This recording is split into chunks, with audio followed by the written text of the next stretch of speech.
Hey guys, good morning. We are on day 7 of the hidden body murder trial. We are on the defense's case in chief, and the defendant might testify, but we don't know yet. Yesterday they said no. Then at the end of the day yesterday they said maybe. Marvin Matthew's dad has been helping his son in many ways. In jail calls, Pahl instructed his father to tell one of the Filipino women to empty out a safety deposit box they shared. They shared? Jeez. Marvin Pahl said he did not see any letter written by Pavlons, and his son did not show him any letter. On a subsequent interview, Marvin Pahl asked if detectives found a suicide note that he said he saw himself after his son found it at a car wash. When asked why he denied seeing a note in the prior interview earlier, Marvin Pahl said detectives asked him about a letter and he'd seen a note. Semantics. Hey, Nancy. Hey, Wiggles. Hey, Judy. Where's Marty? Okay, he popped up right as I pushed the end stream button, and now he's not here. He's messing with me again. Marty! It redirected. I know it redirected because it did it on my laptop. He's just messing with me. Marty, I've had enough of your chiz now. Dude. Quit messing with me.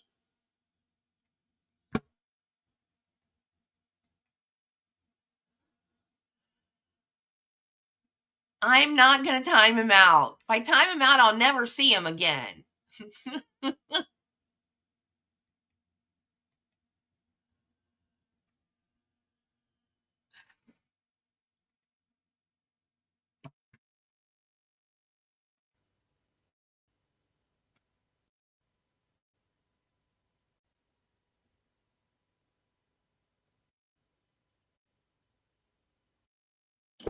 Start today. Your Honor, just that Ms.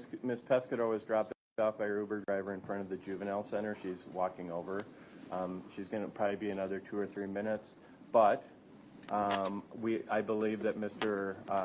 Pahl is in a position to conduct the colloquy relative to whether or not he will testify. Okay, all right, very good, and I'll do that in just a second. Anything else from the state before we start? No, Judge. Okay, so, Mr. Pahl, yesterday we finished up, and I know your attorneys had an opportunity to talk to you about your right to testify and your decision to testify or not testify, your right to testify or not testify. I know that as well. The bailiffs brought you in to talk to Mr. I think Galaviz this morning as well, I presume, about that decision also. And do you feel that you've had enough time to talk to your attorneys, sir? Mr. Pahl? About your decision to testify? I don't know if it was enough time, but... You want more time? Okay, that's fine. We'll give you more time. We'll take it up later. Wait, why do they always do that? We'll switch off your microphones and you can talk right now. What? Why do you need more time? Good Lord! You've been on trial for a whole week.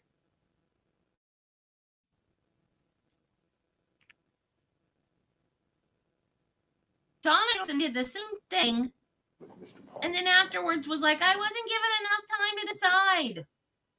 Yes, you were. You knew this was coming.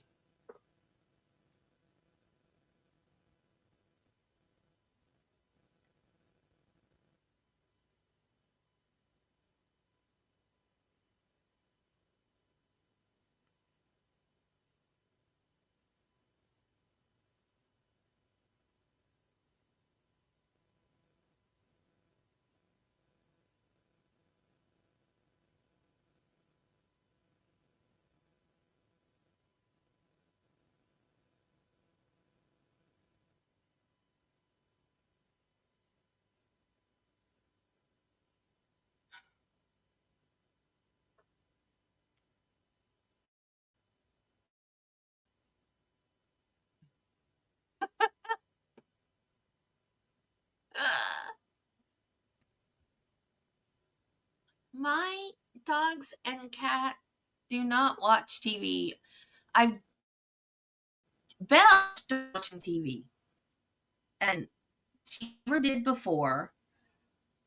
She's just different now that she's older, and it scares me because I don't know if that means she's dying or just personality change because she's older. But yeah, now when I'm settled in to watch something, she gets in the bed next to me and settles down and stares at the TV like, what are we fixing to watch, Mom? It's so funny. And she never did that before.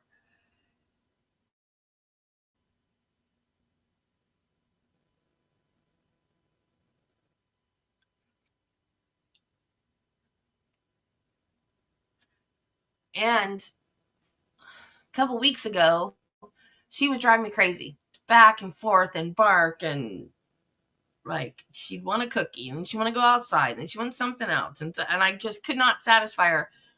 So finally, I went in the bedroom and I turned on dog TV. I don't know what it was, squirrels, watching squirrels or dogs playing. I don't know, whatever it was. And she got on the bed and started watching that, and she left me alone. I was like, cool, that works. Cat games. Oh, that's cute. Nichelle, I don't know if you know this or not. There are games for cats. If you have a tablet with a touch screen, download. Just Google games for cats in the App Store. It's like it looks like koi fish in a koi pond, and they can catch the fish. Try to catch the fish. Shadow won't do it, but if you have a cat that likes interactive stuff like that, because I downloaded it for Shadow and she didn't even care. Not at all. Was not interested one bit. But if you have a cat that likes that kind of like interactive games like that, they'll love it.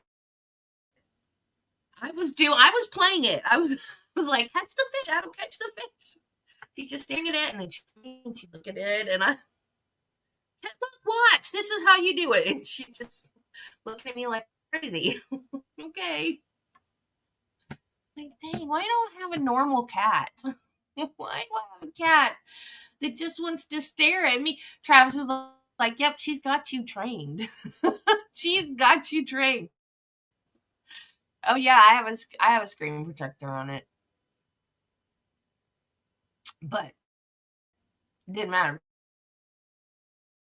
because she wouldn't do it. And another one is like a fishing pole with a feather on the bottom, and I play with it, twirl all over the place. Like I twirl it. She watches. She doesn't even like swing for it. Just there.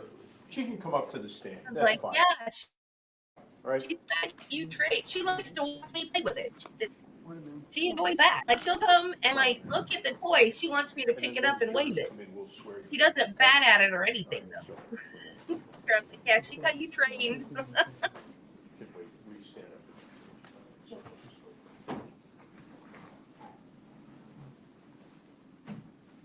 Yeah, they're cute. There's more than one. I just downloaded the fish one, but yeah, games for cat.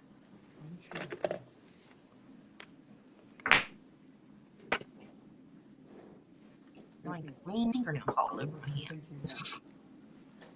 All rise for the jury.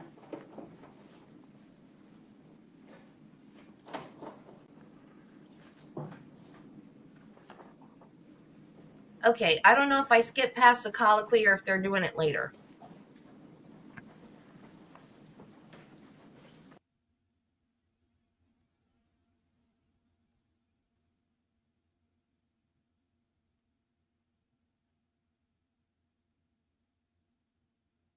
No, I don't think they did it. Because he would have had to stand up and raise his hand and be sworn in and all that, and I don't see that.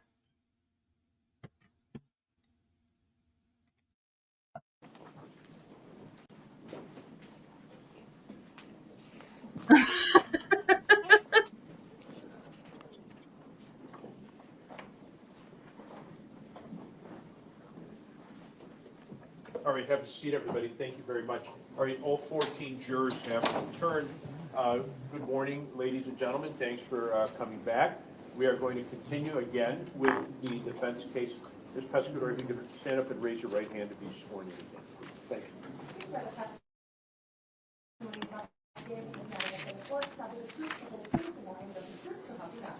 All right, have a seat, please. And of course, you are still Pescador, correct? Yes, sir. Okay, very good. Continue, Mr. Wolf. Thank you, Your Honor.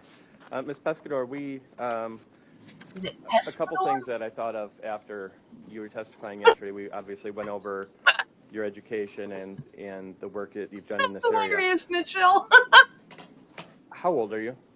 35, Okay. And when did you start dog training? when I was 18. Okay. Thank you. And I know we're not supposed to ask that, but I think it's important here. The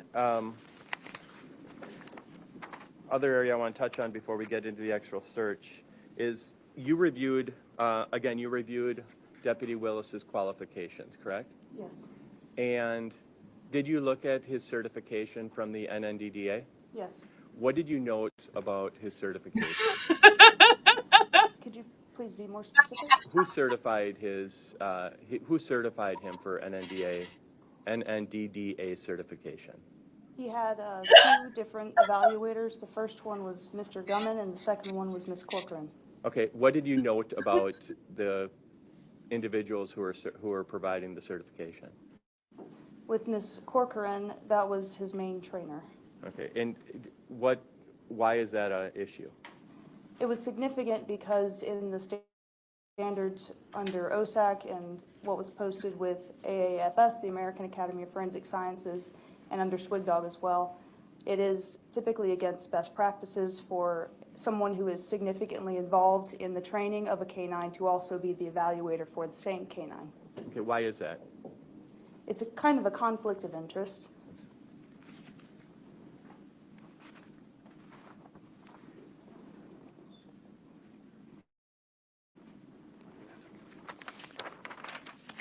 Okay, let's, as part of your,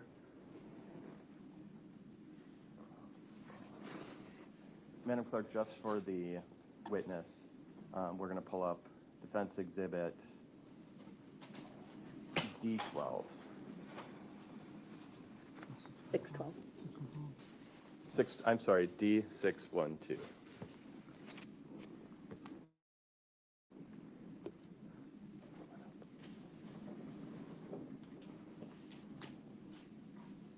Oh my God, you guys are too funny.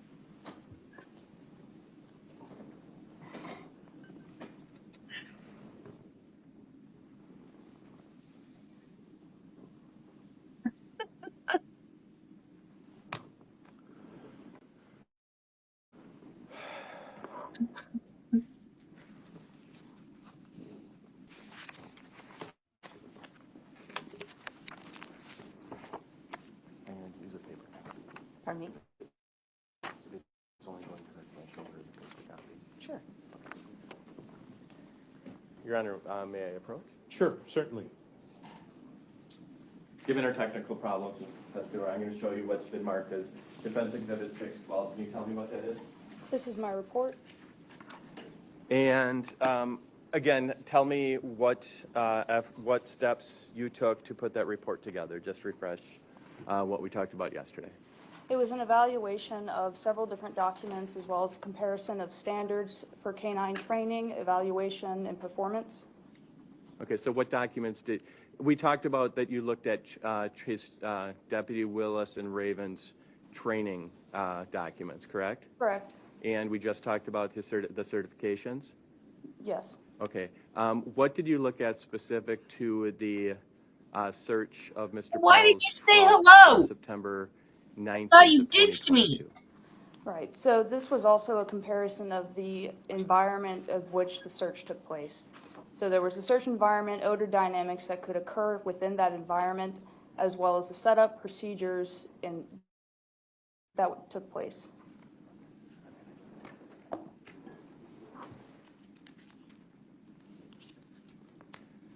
First of all, can you tell me what you So you studied the environment where the search took place?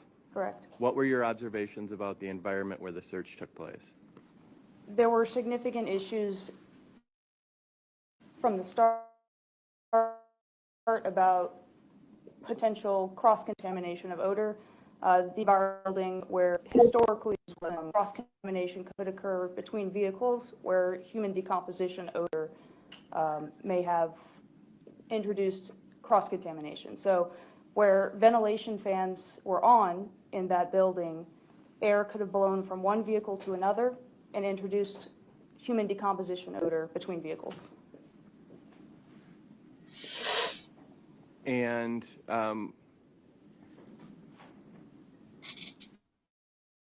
why strike that? What could have been done differently for the test to have more accuracy? If it was done outside. Okay.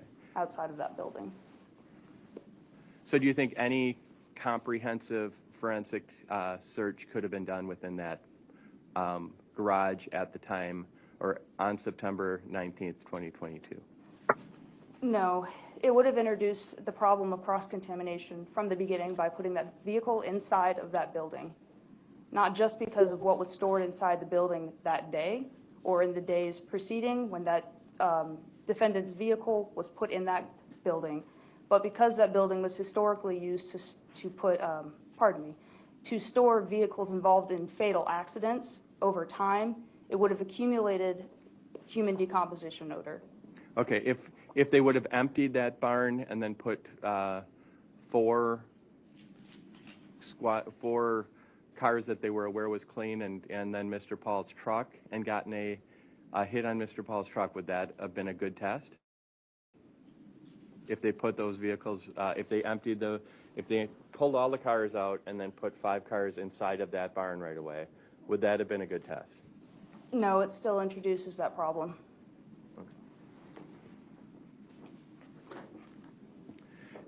Did you study Deputy Willis's report where he talks about what the steps that he took during that particular test? Yes.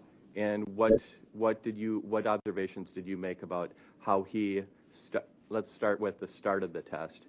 What he did pre-test. Tell me about your observations there. Could you be more specific? There were certain actions that Deputy Willis had directed prior to Raven being introduced to the environment. Can you tell me what observations you saw, or what you noted about that process? That he had directed a detective to burp the vehicle. Okay, and again, what is burping, and why do you feel that was inappropriate? So specifically, he had directed a detective to burp the target vehicle, which in this case is the defendant's vehicle. I felt that was significant, one, because it was the only vehicle that was directed to be burped. And in the document, I was directed to evaluate, in this case, which is included in my report, it was the Dauber hearing for Officer Willis, for Deputy Willis, in which he testified the reason for having that vehicle burped was... Your Honor, I'm going to object to hearsay. I don't think the question called for it, but the answer is going there. Okay, give me 1 second to review the question. I can change. I'll modify the question. Okay, so I'll sustain the objection. Go ahead. Thank you. Ms. Pescador, why do you believe Deputy Willis directed that the vehicle be burped on that day? I'll sustain the objection. Or why is burping a good or a bad idea? So burping a vehicle is used in detection dog searches at times in order to empty the vehicle of oversaturation odor. And what happens in oversaturation odor, sometimes when a vehicle is full of odor, that means that the cabin of the vehicle, the odor inside the cabin of the vehicle is equalized, means it's equal all throughout the trouble pinpointing the source of the odor. So if you were to take a dog and search around the perimeter of a vehicle, it will be difficult for the dog to tell you exactly where, to help the dog be able to tell you exactly where around the vehicle that odor is coming. And you would do that when you're not ready to open the vehicle and start doing an evidence search inside of the vehicle. Would you normally see if the dog hit on the vehicle first and then attempt to pinpoint where in the vehicle? Could you rephrase your question? I'll move on.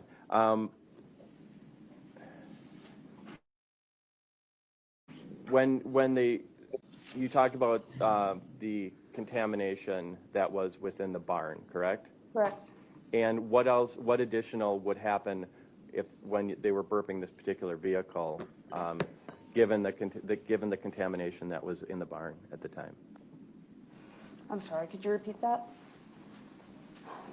What happens to the air around the vehicle when somebody when they burp the vehicle? So the motion of opening and closing the doors. One, you open the door, and that will cause the air to be sucked into the vehicle. You can imagine that, and you can do it yourself. You open the vehicle door. It pushes air into the vehicle. When you close the door, that actual car door will also push air from outside and around that door along the seams of the vehicle, and it'll push it towards the back of the vehicle. And as you go around the vehicle and you're basically fanning air inside and outside of the vehicle, you're pushing the air in and out of the vehicle and around the back of it. Okay, so given the fact that the area that the barn, you testified, was contaminated because of all the other vehicles, that action actually pushed air toward the back of Mr. Pahl's truck? You're circulating the air inside and around the vehicle, so yes, technically yes. Okay. Then you went through extensively the description of the actual search, correct? Correct. What did you know about the positioning of Mr. Pahl's truck in this particular search? The positioning of Mr. Pahl's truck was at the entrance of the search area, which is also the exit of the search area, so it was the start and end of the search. Is that significant? Yes. Why? It gives the dog 2 passes over the same target vehicle. Is there anything else about placing a target at the end of a search? It could potentially introduce a cue to the dog. Okay, and could you please elaborate on that?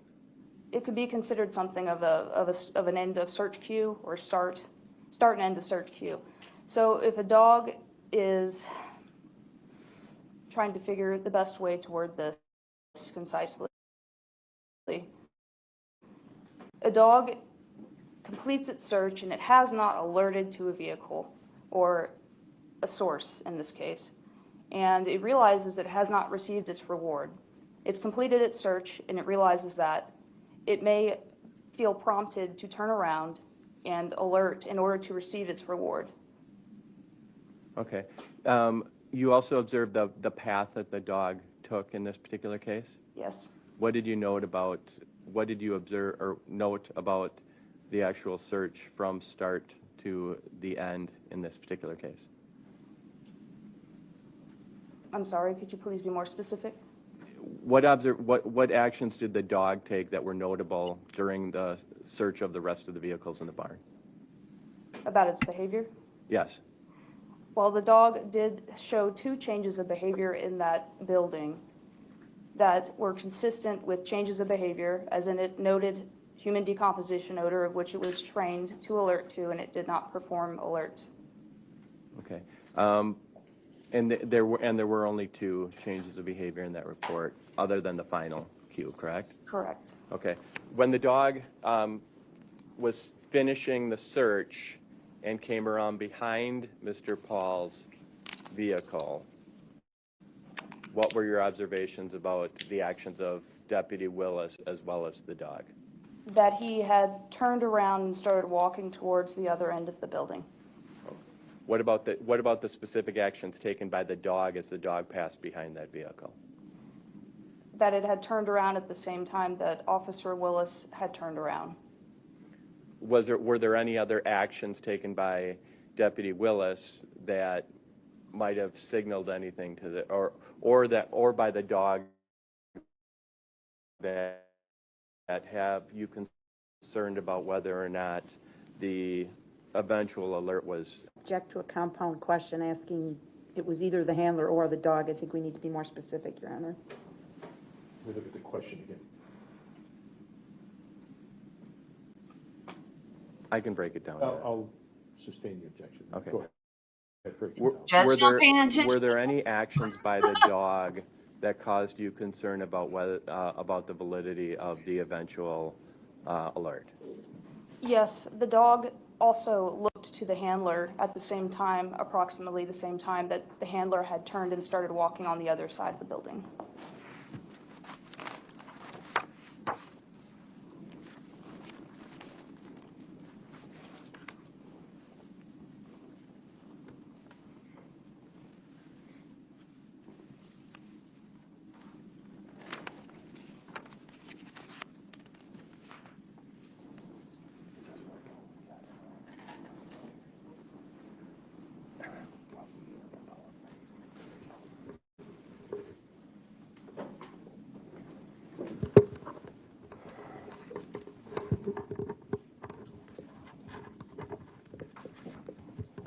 It doesn't have a phone.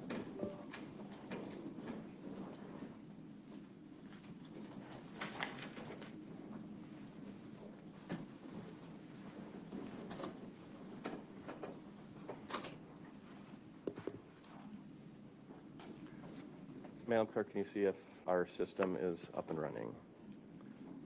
This is be for the witness only. Okay.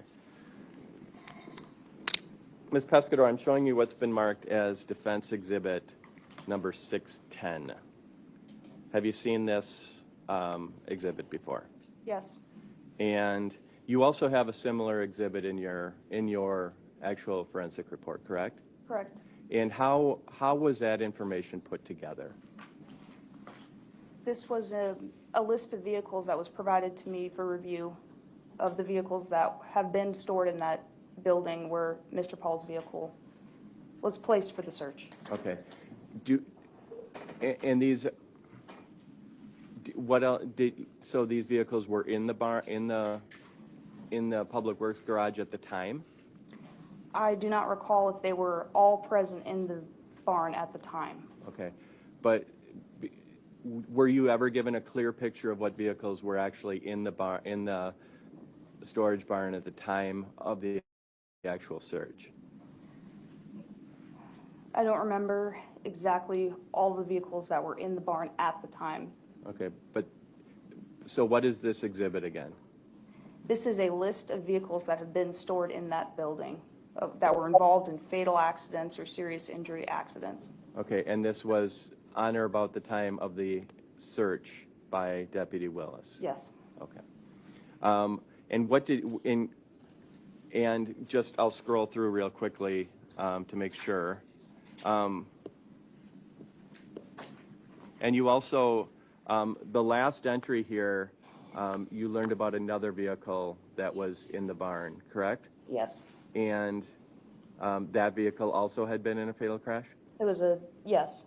Okay, and in that case, like several others, there was a deceased person actually in the driver's seat of that vehicle, correct? Correct. And do you feel it would be important to know precisely what vehicles were in that barn at the time of the search by Deputy Willis? Yes. And why would that be important? It would be important to understand the human decomposition odor that was at play in that building at the time and about how much that would be influencing the dog search. Okay. Was this information in Deputy Willis's report? No. Was this information immediately available to you when you first saw Deputy Willis's report? No. Your Honor, I'm asking to publish Exhibit 610 to the jury. Can I just confer with Attorney Sure. for a second, please.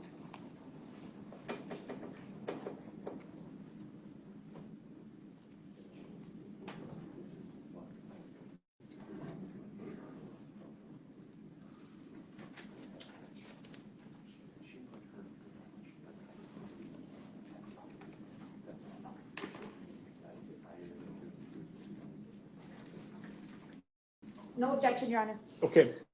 610 is admitted and may be shown to the jurors. Okay. Again, Ms. Pescador, so from what you understand, the first column is the police report from the Sheriff's Department that relates to the particular vehicle, correct? Yes, And you received a stack of police reports, is that right?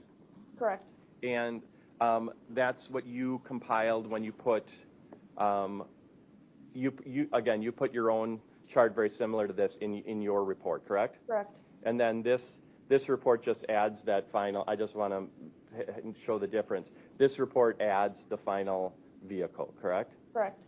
Okay. So, and then the next column is the date from the police report, the date that the report, or the date of the incident related to that vehicle, correct? Yes. And then there's a description and color, if available, of the vehicle? Yes. And then there's a description of the type of incident that the vehicle was involved in, correct? Yes. And what did you note about that list of vehicles, that list of vehicles? There are several fatal crashes several fatal crashes and injury accidents. Okay.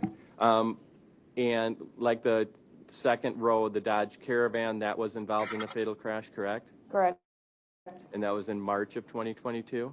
Correct. And the deceased, there was a deceased person in the driver's seat as a result of that accident, correct? Correct. And underneath that it says and/or. Is that because, again, you don't know for sure which of, you just received reports related to the vehicles, correct? Correct. So you can't say for certain as far as which of those two vehicles were in the garage?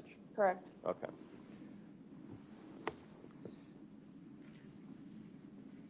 The going down a little bit, there was also a motorcycle that we believe was in the garage. Is that correct? Correct. And as a result of that accident, the motorcycle ended up embedded in the truck. Correct. Some way.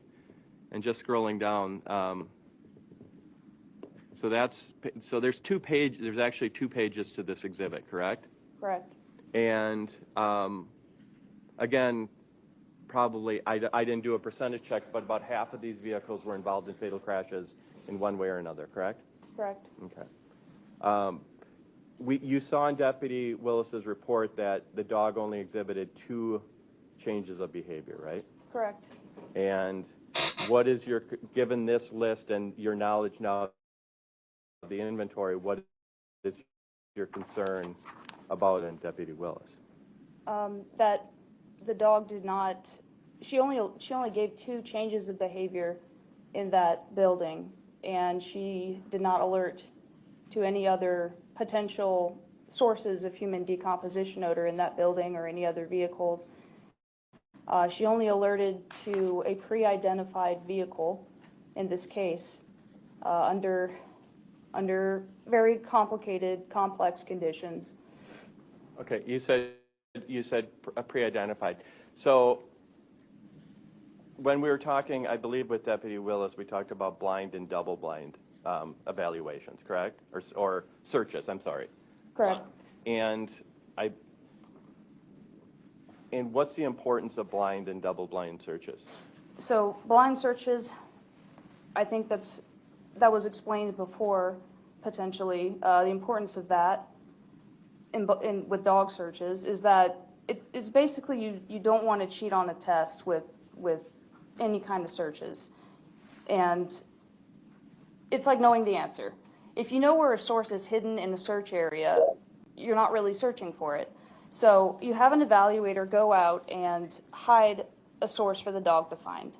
And that evaluator accompanies the dog and the handler out in the search area. They know where the source is hidden, and they're watching to make sure that the dog and the handler can do a search. They don't know where the source is, and that the dog is able to find it, and that the handler can read the dog and understand its changes of behavior, its searching, and that it can read the dog. And that the dog performs a correct alert and can pinpoint that source of odor. And if the dog can do that and the handler can read the dog, they succeed and they pass the test and they are certified. A double-blind search is important because the evaluator in the search area is also blind to it. And there is a second evaluator who is not in the search area but can observe from a distance and can alert the other evaluator who is accompanying the dog handler and the dog in that search area. So why is that useful, and why do you need another person with the dog and the handler if they don't know where the source is hidden? Because a dog and a handler can be influenced by another person who is with them. And dogs and handlers often do searches with other people, other detectives. They are very rarely out there alone doing searches. And they are sometimes cued by other people and the dogs as well. So how is that practically accomplished? It can be easily done using Bluetooth earbuds or a radio, where the evaluators share those earpieces. So when a dog alerts and they're correct, evaluator number 2, who is observing from a distance, can in real time tell evaluator number 1, who is with the dog and handler, that the dog is correct or wrong. And that information is delivered in real time to give feedback to the handler. In ways in which the dog can be influenced by other people. Okay, so in this particular test, was this even a blind search? No. And again, how do we know that? Because they called it the target vehicle. It was pre-identified. And that was known to Deputy Willis ahead of time? Yes. And again, why does that call the search into, or why does that question the validity of the search? That's a known bias factor. Okay, so what could happen if an evaluator is aware of the target vehicle during the search? If the evaluator knows? No, I'm sorry. What happens if the handler is aware of the target during the search? That can come across in training? No, during a particular search, in this case. What are you concerned about if the handler knows the target vehicle? That's set up in training, and then that comes across operationally. Okay. In training, this is a What are you concerned search about? situation. What actions by Deputy Willis were you concerned about as a result of him knowing the target vehicle ahead of time? Queuing. Okay. And what are examples of queuing? Queuing. I'm sorry, can we take down the exhibit if we're done with I'm sorry. 610, please? We can take down 610. All right. Could you please ask the question? What are examples of queuing by a handler? It could be, like I mentioned earlier, very critical points in time. As far as his body movements, it could be something like lingering in a place too long, but in this case, it was when Raven had reached the end of her search around the service door, had reached the target vehicle in this case, and she turned around, which was around her end point, around that service door. The officer in this case also made that 180 turn himself and started walking to the other end of the building. At that point, Raven was distracted from her search and turned around and looked at Officer Willis as well. And then she went back to the vehicle and performed her alert. Okay. What did you note about the beginning of the search as well, as far as Raven's actions at the immediate start of the search? That was also significant because they started at the service door where Deputy Willis put her into a sit before releasing her for a search. They were next to a group of motorcycles to the left, and Mr. Pahl's vehicle was to the right of that service door. So at that time, Raven would have had an opportunity to acquire odor that was in close proximity to where she started, and there was no change of behavior. There was no draw for her to Mr. Pahl's vehicle or to the motorcycles. And she continued with her search. She did not show any interest in Mr. Pahl's vehicle until she reached the end of her search, after she became distracted.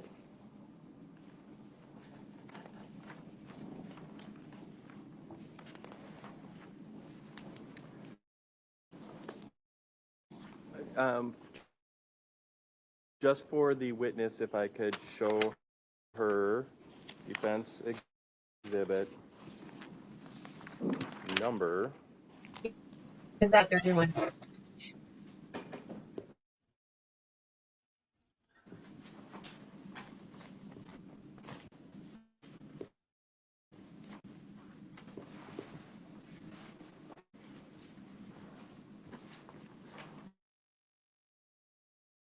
And for the witness, hopefully only.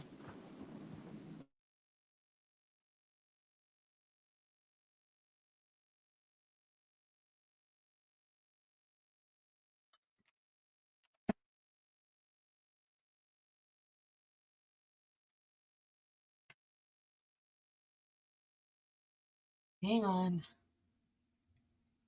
Lost my sound.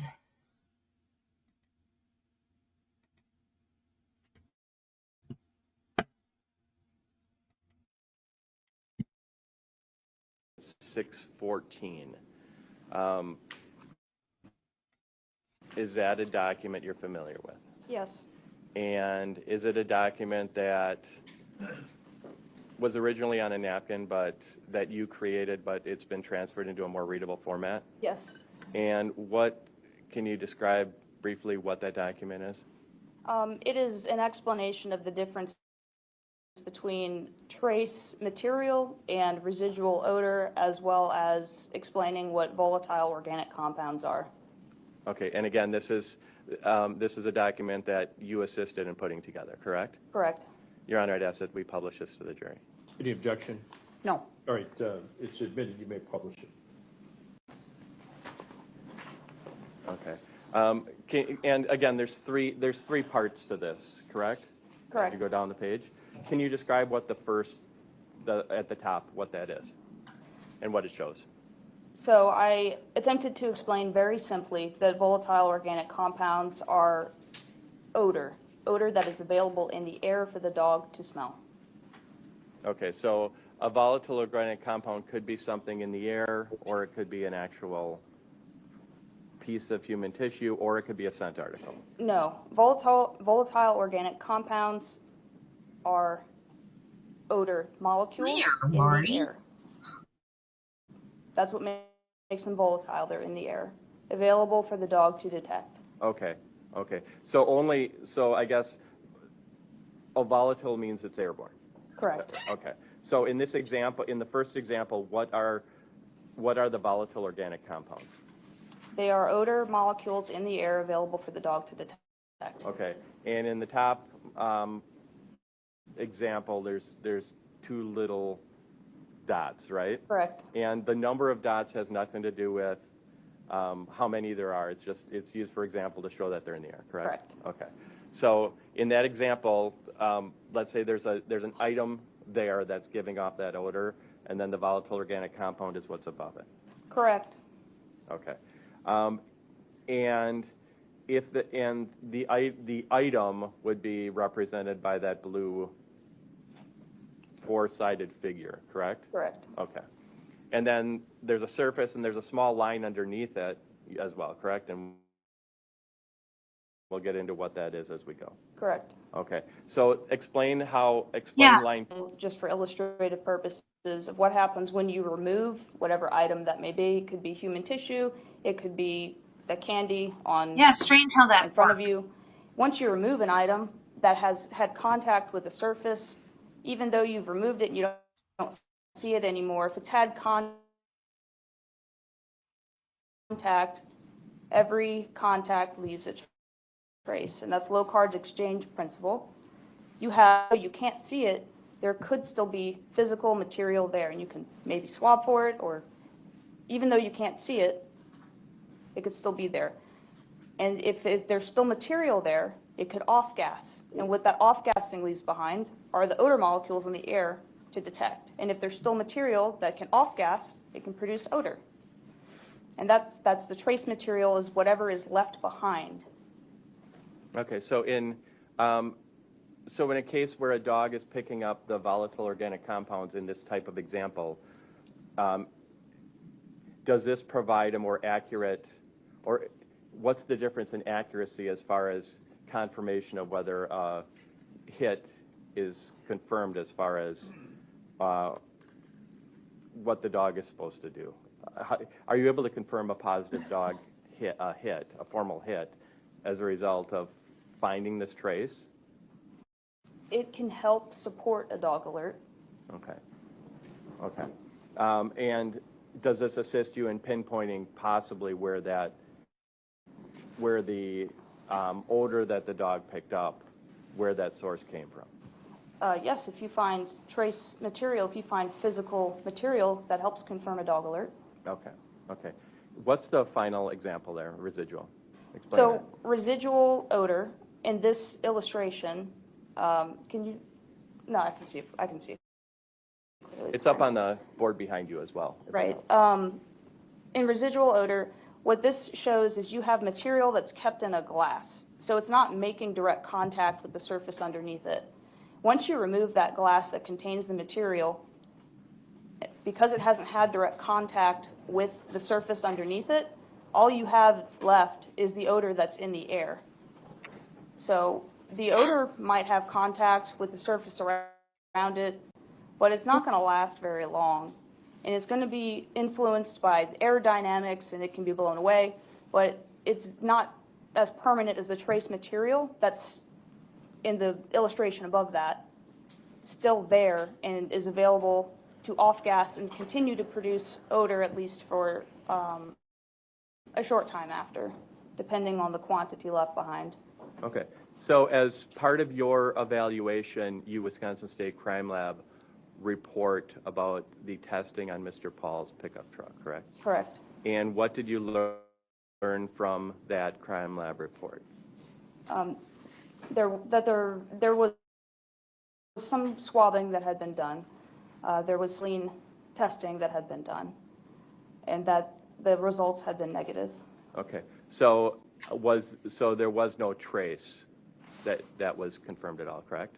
From what I recall, there was not any positive findings. Okay. So then the conclusion basically is that this was residual. That if Raven's hit was positive, okay, and not a direct result of the cue, it was a result of residual, correct? As I understand it. Okay, there's no proof otherwise, correct? Correct. And what's your concern about the fact that that if it wasn't cued, if it wasn't because of it being at the end of the search, what is your concern about Raven's hit in that particular case? That it is most likely a result of pre-existing odor in the building. Okay, and that's so. And are you able to pinpoint a source at all then for that residual odor? I can't pinpoint a source exactly. Okay. Okay. Your Honor, I have nothing further for this witness. All right, cross-examination. Okay, thank you, Judge. Good morning, Ms. Pescador. Good morning. I guess I'll begin by going through your CV, please. Could you put up, now I gave you those. I'm sorry, the exhibits they gave us don't match the numbering system that Mr. Wolf was Right. using. I know the defense was 6. I don't know what.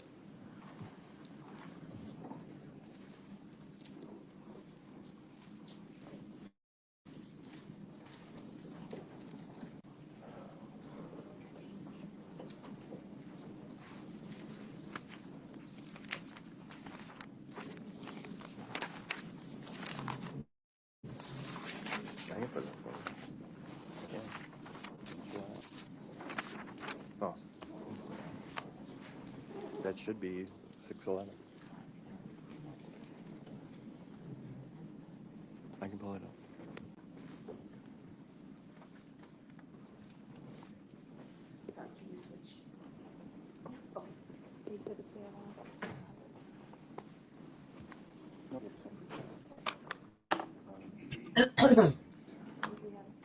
I have it pulled up if you want to see it. We got it, thank you.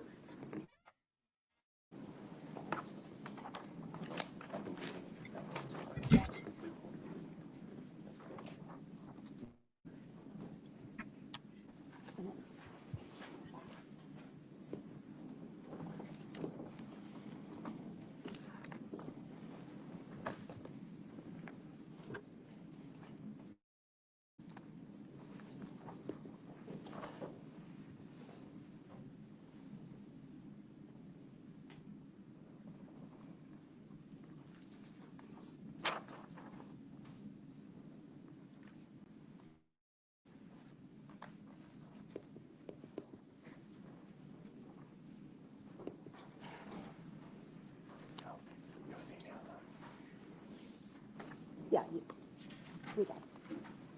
Okay. So for the record, Your Honor, I've asked Ms. Gussie to display Exhibit 612 and page 25. Focus on the area that says research and special projects. Okay. That's 612. 612, page 25. Okay. Yeah, that hasn't been published. Well, we published a page or two from it. Correct. Yes, Correct. we haven't published. I don't I'm now- object. Yeah, I don't object to this part of that report being published. Hang on a second.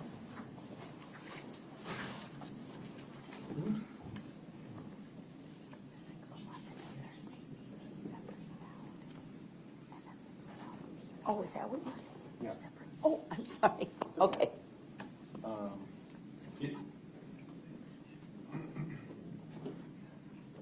Is this 611 or 612?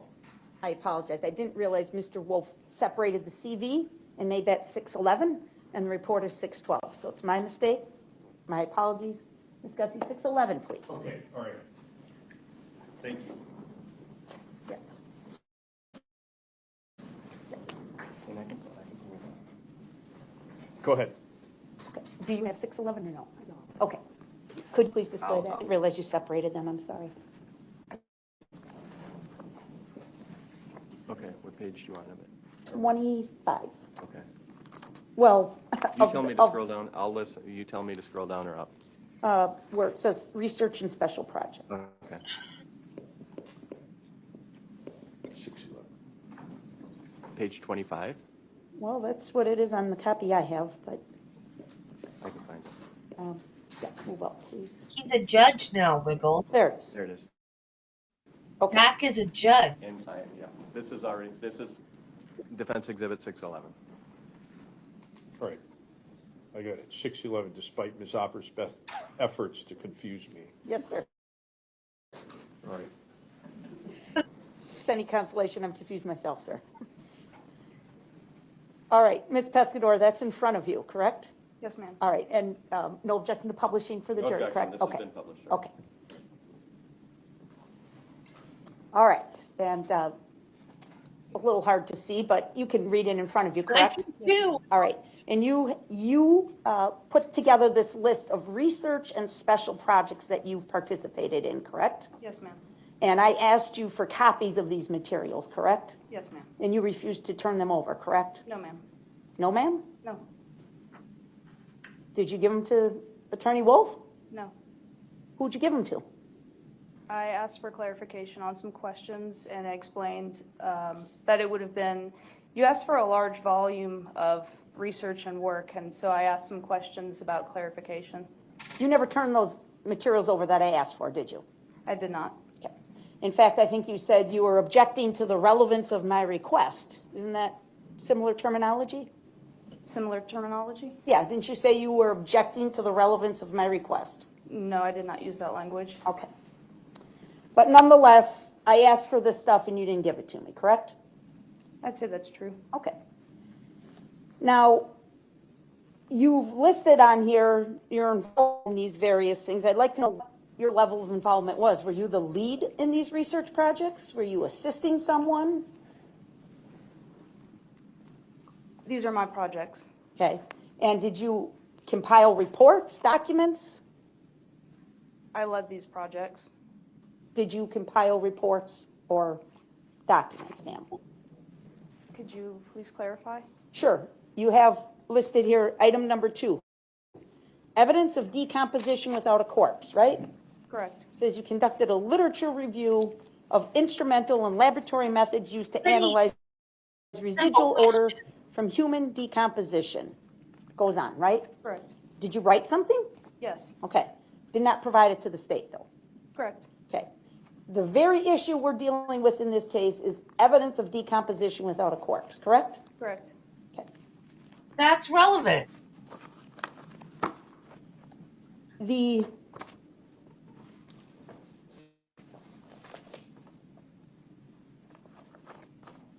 did indicate on your CV, let me see what page I've got it on, please. Professional experience and affiliations. Bottom of page 26 on what I have. Okay.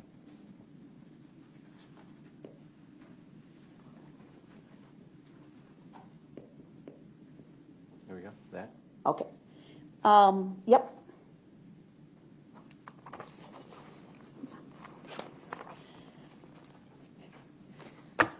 You indicate that you're a canine instructor and evaluator for DNA that you own along with your husband? Correct. That's a for-profit entity, correct? Correct. And one of the big things you do in that business is sell training aids, right? True. And you sell synthetic training aids? Not correct. Not correct?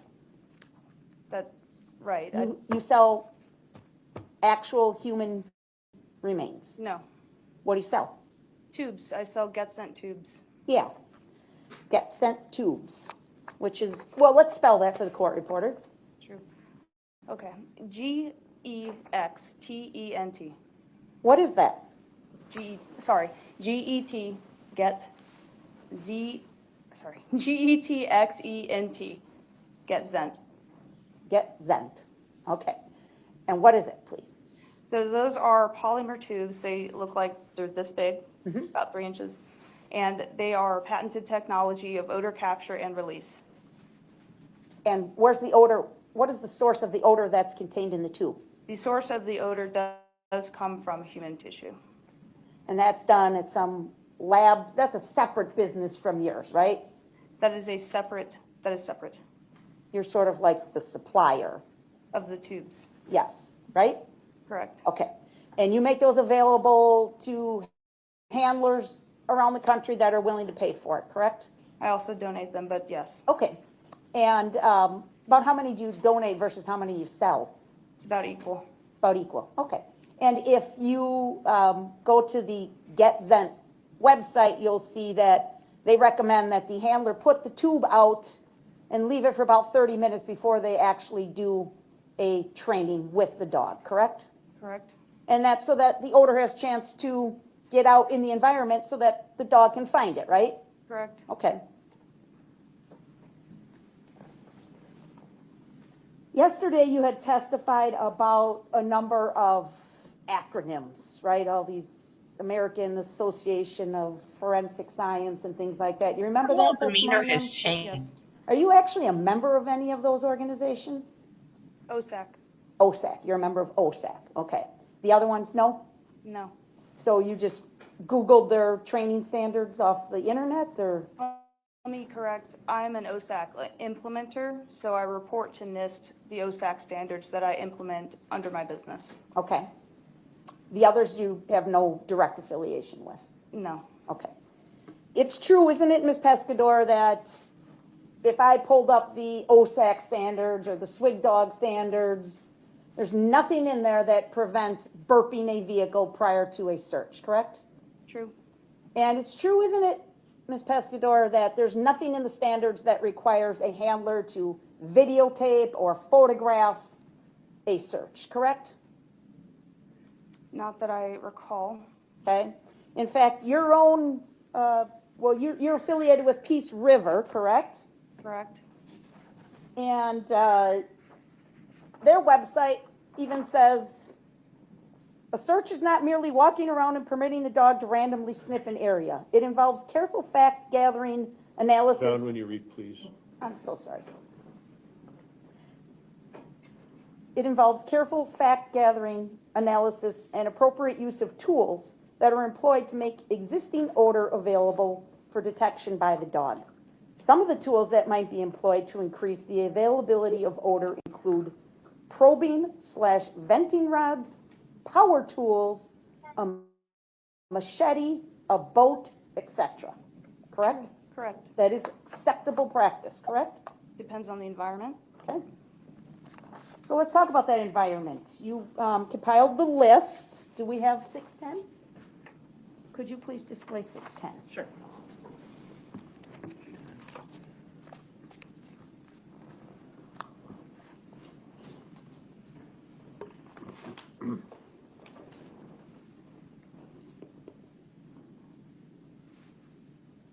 Page 1 or page 2? Page 1, please. Start at the top. All right, so you compiled this list, correct, Ms. Pescatore? Correct. You have good recollection of these cases as you sit here now? Which cases? The cases you wrote in this list. I'm familiar with the list. I'm not familiar with all of the case details of each vehicle in this list. Okay. You would agree with me that these vehicles, at least by case number, go back to 2016, correct? Correct. And in fact, we had a lot of discussion the other day. You weren't here, but we had discussion about case number, and I'm looking at the number in the left-hand column. It's W20032248. You see that one? It's about number 5 on the list for the moped. Yes. You see that, right? Correct. Yes. Okay. And what is the date in the column there? What is that supposed to represent? The date, 2020, 5/12/2020. Yes, what does that represent? The date of the vehicle accident. And that's something you compiled, right? That is what I have, yes. Okay. Would it surprise you to know that collision actually occurred in 2007? Is that, could you clarify what you're asking me? Sure. Would it surprise you to know that the moped actually occurred in 2007? That is the date of the vehicle, 2020. Is that Ma'am. what you're saying? No, ma'am. The date of the hit, this was a hit and run fatal injury, right? Yes. Somebody on a moped was struck and died, right? Yes. It's a cold case. We never solved it, right? Is that right? Yes. Goes back to 2007, correct? That's what you're telling me? You arguing with me? No, I'm not. Okay. You wrote down 2020, but it's really June 8 of 2007, correct? I don't have that information in front of me. Okay. I'm not going to argue with you. Okay. I'll trust you. All right. And you'd agree with me that the driver of the moped was actually ejected, landed some distance away from the moped, had no direct contact with the moped at the time of his or her death. I don't have that information. But that'd be important to know, wouldn't it? All I have is that it was a fatal crash, hit and run. Right, but you're saying, hey, look, this moped was in this barn and there's somebody died on this moped, when in fact nobody died on that moped, correct? For the moped, Yeah. I'm not going to dispute that. Okay. All I have is involved in a hit and run fatal crash. You would agree with me, and I don't know, maybe you don't know this. Doesn't sound like it's maybe in your area of history and experience, but would you disagree with the concept that vast majority of cases involving motorcycles or mopeds, when a driver of such vehicle is struck, they are And you don't frequently die on the ejected. bike. They don't remain with the bike, correct? I'm very familiar with that. Okay. You would agree with me, the first one on the list, from 2016. The driver on that motorcycle was ejected, correct? Do you remember that? Yeah, yes. Okay. The next one on the list, that person was not dead on scene. In fact, the vehicle that is listed there, the Ford Taurus, struck another vehicle. The person who died was a pedestrian, right? You actually do list that as a pedestrian, correct? Pardon, can you please repeat that question? Sure. So the vehicle, the Ford Taurus, what's your recollection of the involvement of the Taurus in the accident? It's a fatal crash versus a pedestrian. That's the information I have. You have the entire police report, right? I only have parts of this. I'm sorry? I only have partial information. On your chart, right? But when you made the chart, when you compiled the chart, you had the entire packet of police reports. Like this, right?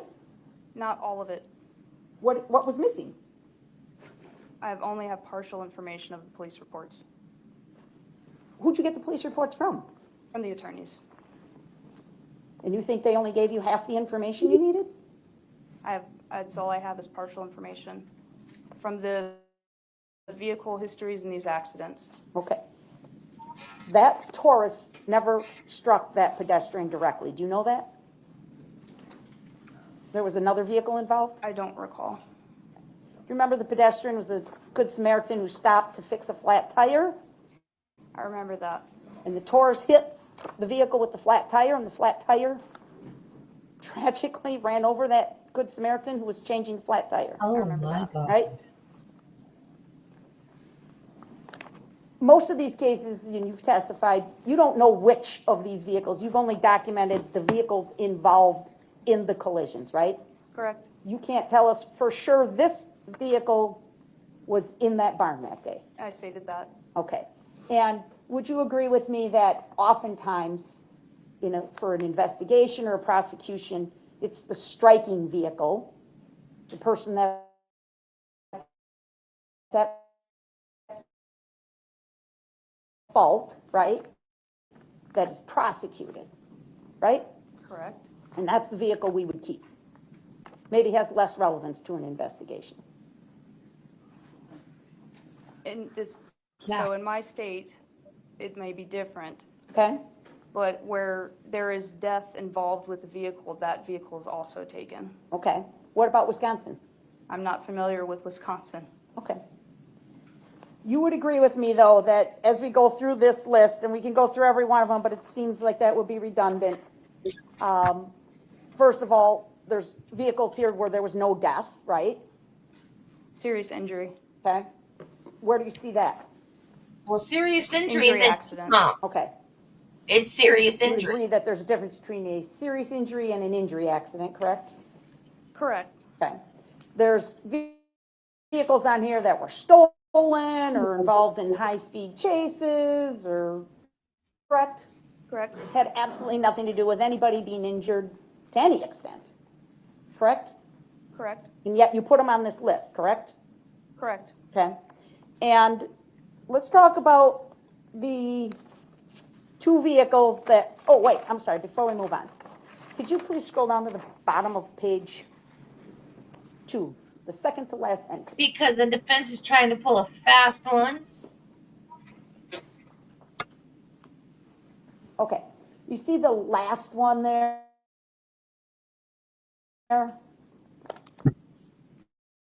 I'm sorry, the second last one. I apologize. Because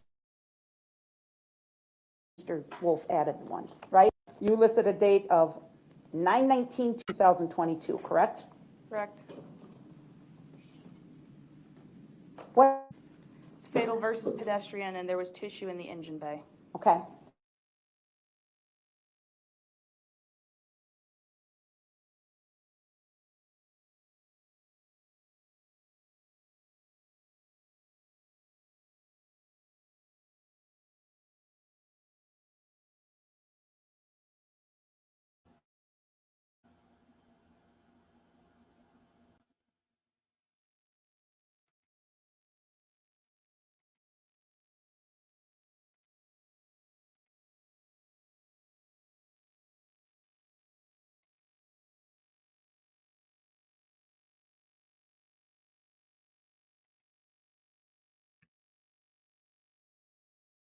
You listed a date of 9/19/2022, correct?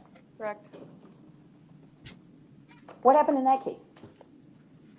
It's fatal versus pedestrian, and there was tissue in the engine bay. Okay. When did that occur?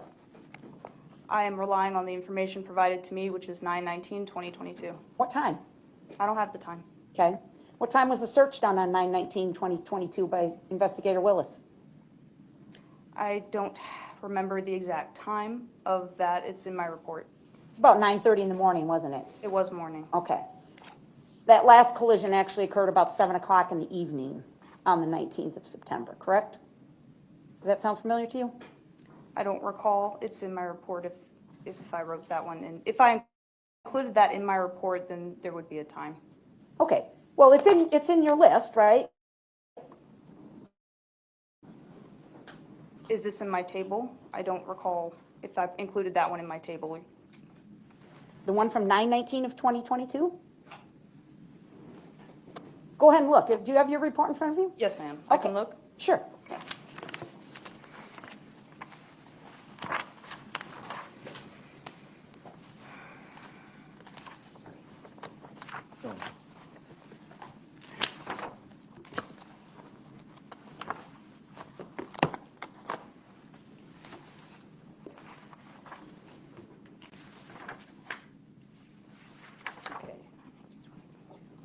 Yes, ma'am.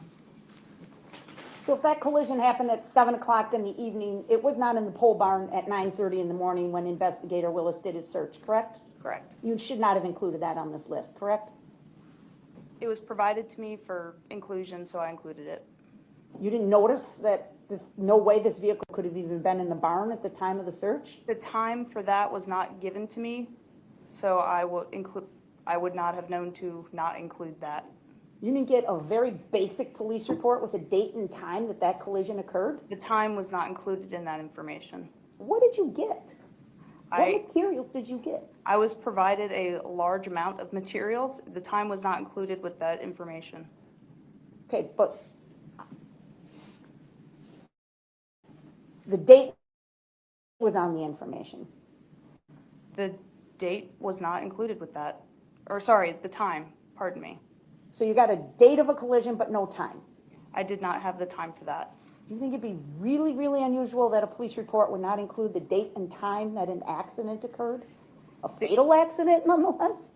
I'm sure that the full police report included the time with the date and a lot of information, but I did not get full comprehensive police reports. Well, you'd agree with me, Ms. Pescador, even the most basic face sheet or front page would have the date, time, and location. I think we gave her a Very list. basic information I think would be the on defense gave her a any list. police record, right? I'm sure. I'm confident that it does, but I did not receive comprehensive or full police reports for every single case. So what did you receive? I received limited information for each of these. What was the source of the information? I received it from the attorneys. I'm sorry, that was a bad question. Did they give you actual police documents, or did they type something up and give you a narrative of their own? Could you rephrase that? Yeah. Let me show an example.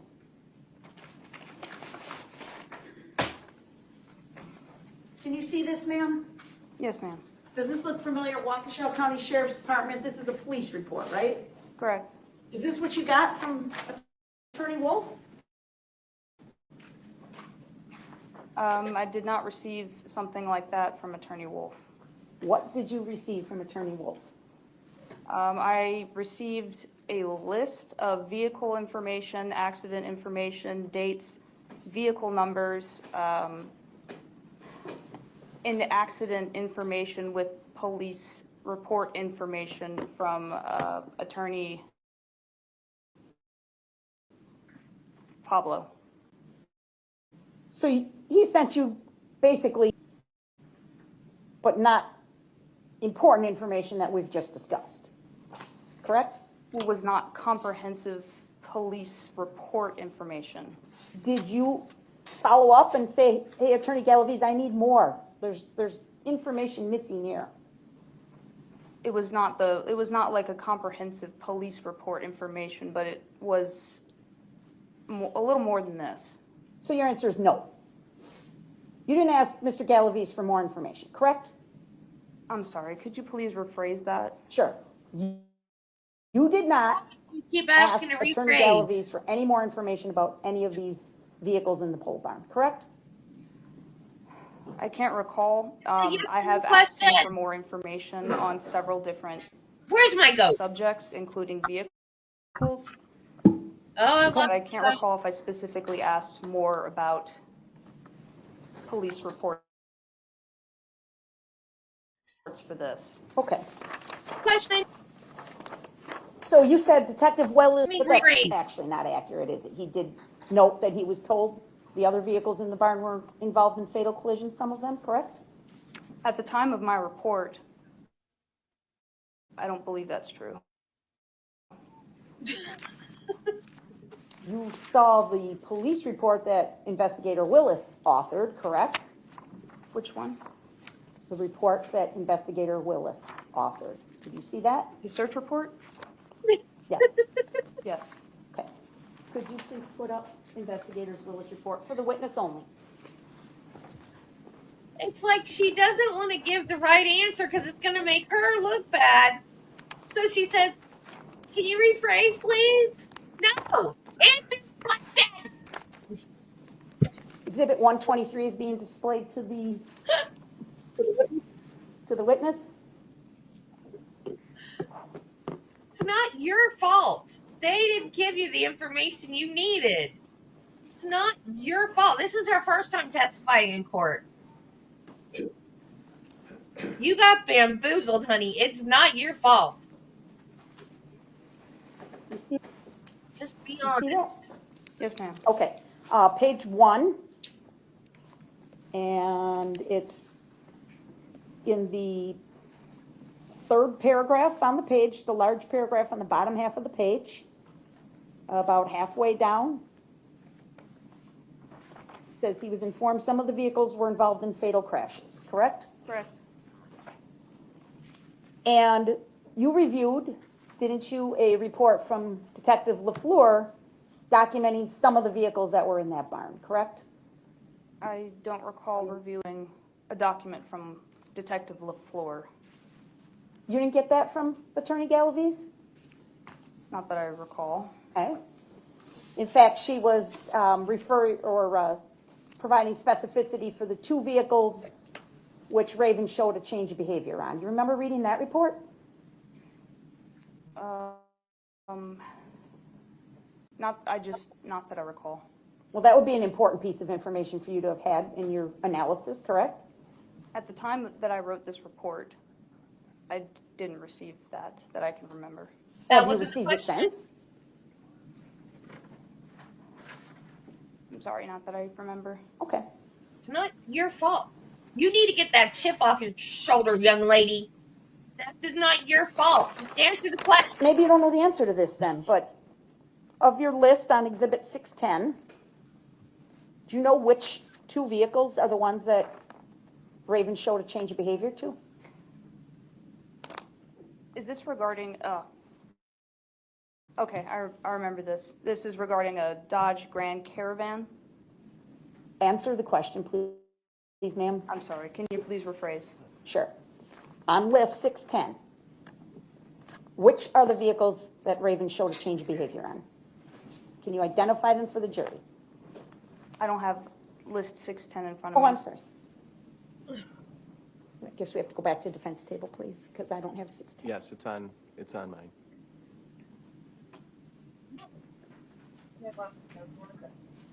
Of course. There's 2 pages, so if you want to ask her if there's any on there. Sure. First, Attorney Wolf is displaying page 2 of 2. Do you see that? Yes. Okay. Can you identify for the jury if the ones that Raven showed a change of behavior on? No. Okay, page 1. Oops. Can you scroll so she can see the whole thing? The bottom's a little cut off there. Okay. Can you identify for the jury which of this list of vehicles Raven showed a change of behavior on from page 1? Not specifically. Okay.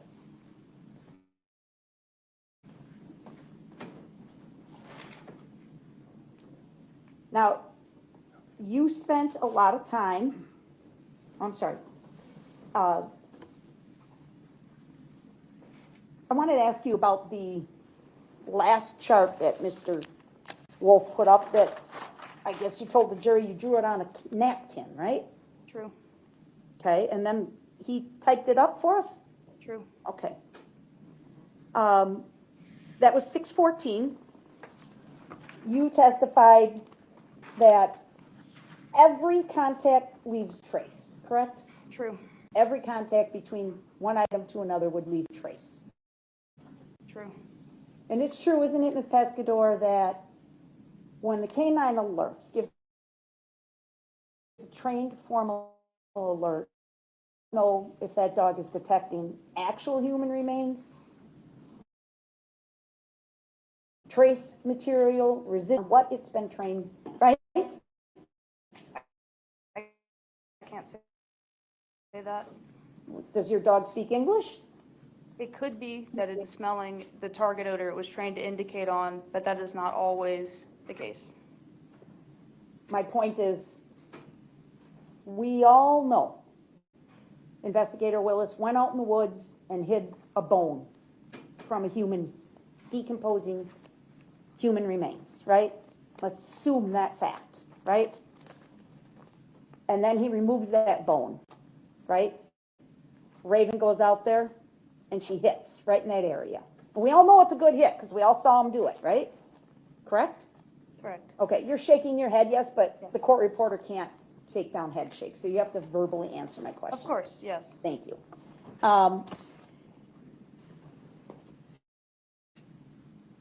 When a actual search is done in the field and a dog hits, you don't know if they're alerting to a trace odor or a residual odor, correct? Correct. Now, you spent a lot of time talking about blind searches and double blind searches, correct? Correct. Those are training methods, correct? Correct. Those aren't used for real searches in the field. They're always blind in the field. Yeah, exactly. Even in this case, right? Nobody knew, not Investigator Willis, not Detective LaFleur, not Detective Planis, not Detective Fredericks. Nobody knew if there was an odor of decomposing remains in Mr. Pahl's truck, correct? Nobody knew. Correct. Not until Raven told them it was there, correct? Correct. And in your report, you use words, and I noticed you did this on your direct examination too. Well, he may have cued Raven, right? Correct.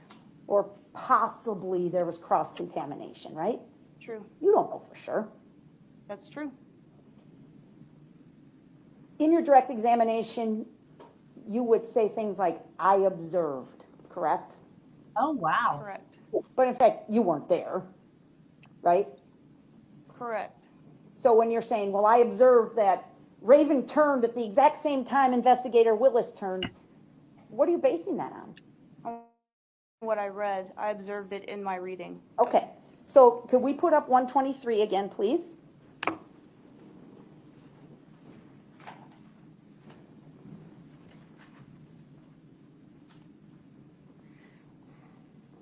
And I'd like to go to page 2 of 123. And under the heading that says search 1, okay, you're with me. And the third paragraph, the third full paragraph, it starts out, Canine Raven continued. Ms. Pescador, would you read that paragraph, please, to yourself?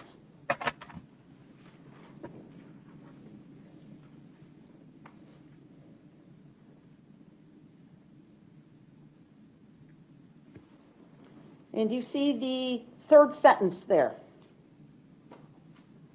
Starts out, I observed a clear change of behavior from Canine Raven. You see that? Yes. And in fact, what Investigator Willis reported was that there was a change of behavior, an abrupt 180 turn by Raven, and then, after Raven quickly went back to that rear bumper area, that's when he began to walk away, correct? This is missing context. Pardon me? It's missing context from the other documents I examined. What else is there? The testimony from the handler. Okay. You weren't there, correct?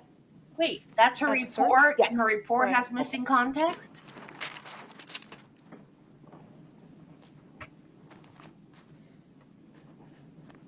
You opine that Raven may have been distracted by that movement from Investigator Willis, correct? What do you mean? You offered an opinion that that maybe distracted Raven. Correct. Okay. Did you see Investigator Willis's testimony before this court? What do you mean? Investigator Willis testified here last week. You're aware of that, right? Last week? Yes. No.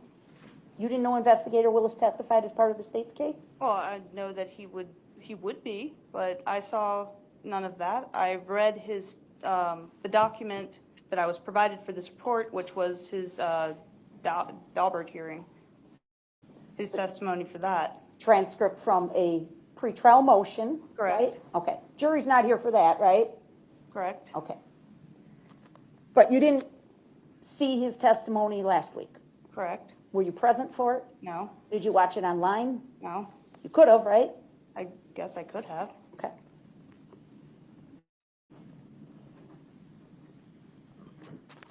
You know, at that Daubert hearing, the defense had a different expert witness, correct, that testified? I'm aware of that. That witness offered an opinion that there was no cueing by Your Investigator Honor, Willis, objection for correct? relevance and admissibility and hearsay. I'll sustain the objection.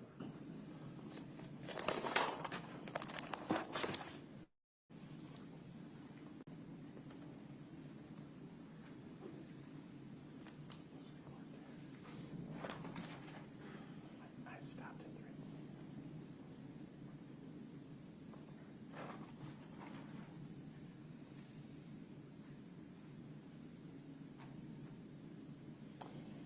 Training records, you were very critical of Investigator Willis's training records, correct? I wouldn't say critical. Okay. One of your observations, we'll call it, was that you only had 1 year's worth of training records to review, correct? Correct. Did you ever ask for more? I asked why there weren't more. Did you ask for more? Yes. Did you get them? No. Who'd you ask? The attorneys. Okay. Are you aware of the fact that the reason Investigator Willis only provided 1 year of training records is because prior counsel for Mr. Pahl Your set Honor, I'll that object range? for relevance and hearsay and admissibility. Overruled. Could you please repeat the question? Sure. Let me ask you this way. You know, because you read the transcript from the pretrial motion, that there were some different attorneys representing Mr. Pahl at one point, correct? Yes, ma'am. And do you know that those attorneys asked for 1 year's worth of training records? Your Honor, I'll object. Attorney Opera is testifying to things she already said she doesn't know. Overruled. Can you answer the question, ma'am? Could you please repeat the question? Sure. Do you know the reason you only got 1 year's worth of training records from Investigator Willis is because that's what the defense asked for? The previous attorneys? Yes. That is not what I'm trying to answer this properly. I Okay. apologize. That was not what I recall and remember Officer Willis testifying to, and I apologize. I don't want that to be hearsay. Okay. So you really don't know why Let's- you were only given 1 year's worth? Correct. Okay. That's fair.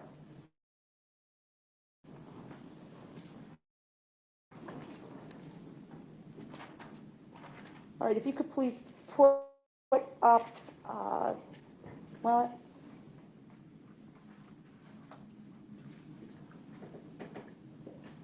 Attorney Wolf, would you please kindly display 612 again for the witness? Absolutely. And I'd like to direct your attention to page 5 of 612. You have 612? Oh, do you want Ms. Gussie to do it? She's got it That's fine. handy. Okay. Page 5, please.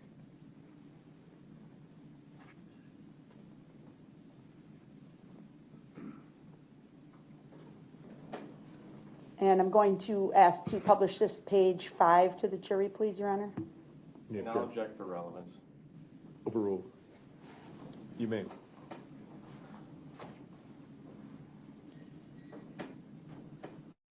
Ms. Pescador, how much were you paid for your work in this case? In total, about $13,000. Okay. And you included this information in your report here? Correct. You aware of the fact that Investigator Willis receives no compensation for his work in this case? Correct. Okay.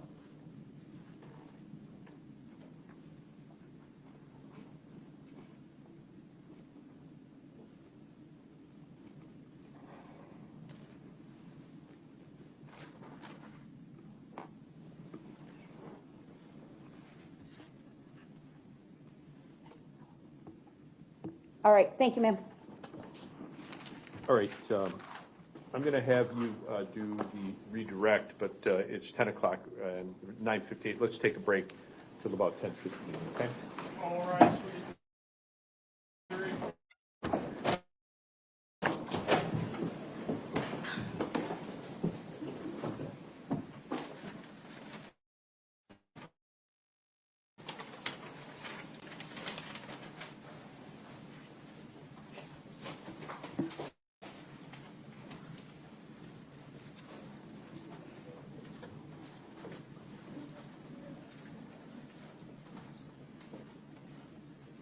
All right, have a seat, everybody. Ms. Pescador, you can step down. Okay. So we'll come back for redirect at 10:15. And in the meantime, I want you to continue your discussions with Mr. Pahl about his right to testify or not to testify. And I do, before the jury comes back, so I have an idea of where we're going to go, I'll ask him again about that issue. The defense was given, Mr. Bailiff, how much time after court yesterday? Half an hour? Yeah, shortly after 5. About at least half an hour and at least half an hour this morning. And so you have a little bit more time, and I expect that should be sufficient time for him to answer the questions I'll have for him. So when we come back after the break, that's the first thing we'll take up before having Ms. Pescador return. Okay? Anything else from the state? No. Mr. Galaviz? There is one thing, Judge, regarding that garage police reports. My name was mentioned by the prosecutor as to how I got that to Ms. Pescador. I think the jury should know that initially, when I got on this case in April, I noticed something wrong with that garage search. So I asked the prosecutors, could you please let me know what vehicles were in the garage at the time of the search? Oh, come on, dude. To identify those vehicles. They had no idea what those vehicles were. So I said, Oh, could you please, check sour with the sheriff's grapes, department? dude. Because apparently that dog alerted on 2 vehicles. They asked apparently Deputy LaFleur. Nobody But she had no cares. idea what vehicles the dog alerted on. So we asked them, could you please get us those reports? They said they didn't have the reports, so we had to request the reports ourselves. So I got those reports and I asked them, could you please have Detective LaFleur, review these reports and let us know which vehicle that the dog hit or semi-hit on in the garage. And she had no idea, Detective LaFleur, which vehicle the dog hit on. So then we got the report that the dog hit on the Caravan or this other vehicle. So then I asked, well, where were those vehicles parked in the garage? The ones that the dog apparently walked by. They had no idea. They don't know where those vehicles were parked. Were they close to Mr. Paul's vehicle, or were they farther away? They have absolutely no idea where any of these vehicles were in the garage, or if these vehicles were in the garage. And again, I had to pull teeth from them to get these police reports. So I'm upset, basically, the way this picture that Ms. Oppers played with this witness. My God. Regarding, these reports and how, I mean, it lays the wrong picture, and she knows it, I think. I don't know why she's playing games with this witness. I'd be glad to testify and explain to the jury exactly how I had to pull teeth from this Oh my God. office over here to get these Wah, reports. wah. And how no one at that table or the detectives knew anything about these other vehicles that were involved in fatals. When I asked them, were any of these vehicles involved in fatals, and they, I think honestly told me, we don't know, until I got these reports. And then I told them, I said, a lot of these other vehicles, plus the motorcycles that were right by Mr. Paul's vehicle, were involved in fatals. In fact, a couple of those motorcycles were embedded into the back of a truck where the occupant died sitting on the motorcycle. And another motorcycle was involved in a hit and run where part of his arm went through the windshield of the vehicle. They had no idea that those vehicles were in the garage. So I'm not happy with the way Ms. Opper's attacking this witness, making her look like she's not aware of how these reports got in her hands, or what she was given or not given. I think I should testify if I need to. I think she's going over the line with this witness and trying to attack her, and inappropriately. Have you never put up an expert witness before? That's what the other side does. Or TFA is, I think, the term. So whatever you think you need to do, I'll leave it up to you. All right, see you. What? Hey, nobody cares. Nobody cares. So now he's going to testify?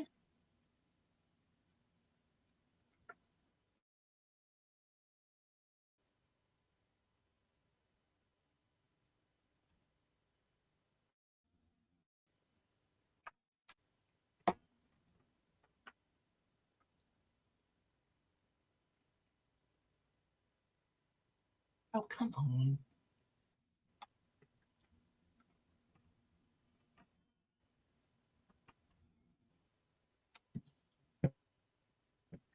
Trying to play it again. It won't play again. Hey, nobody cares. Nobody cares.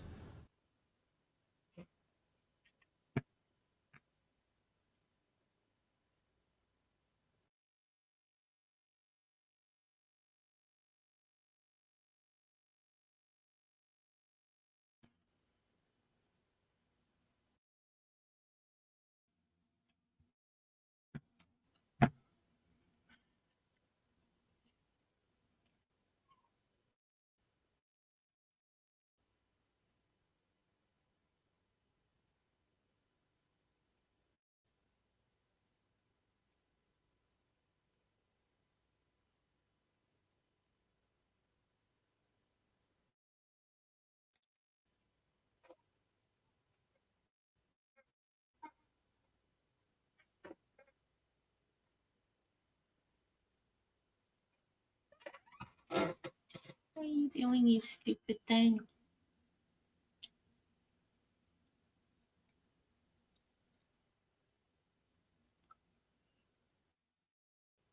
What, Belle? What? Come here, baby. Come here. Come here.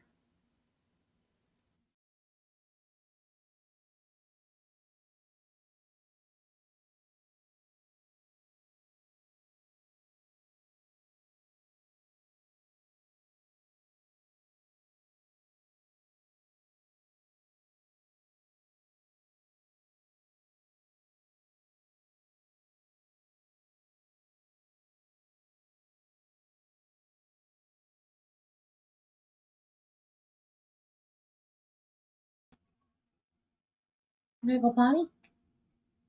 Huh? You go outside? No. You want another cookie? Is that what it is? Is it time for another cookie? I just gave you one.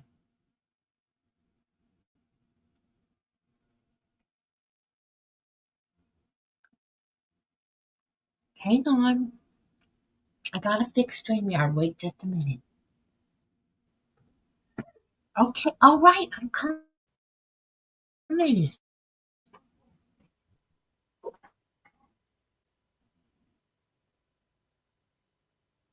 Hungry? Do you know anything more?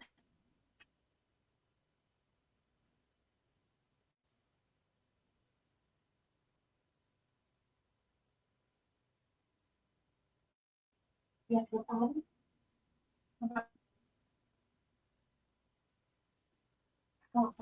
More?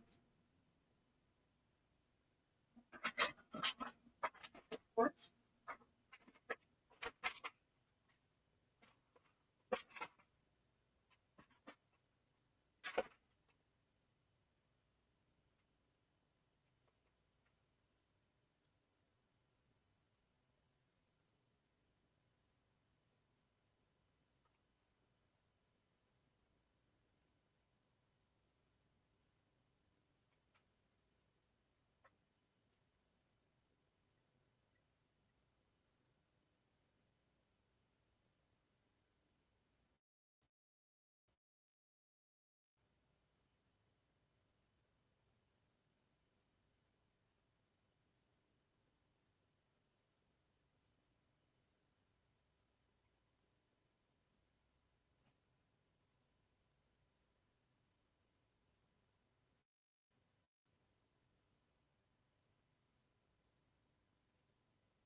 Okay.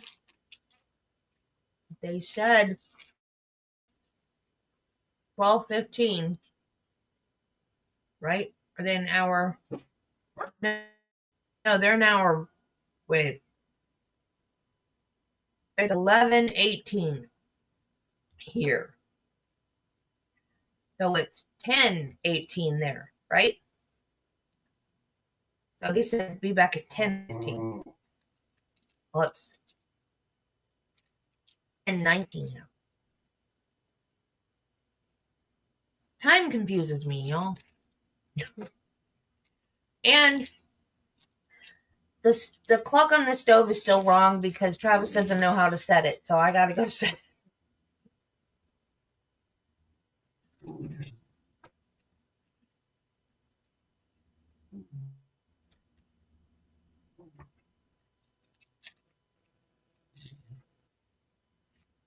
Belle, did you eat your lunch?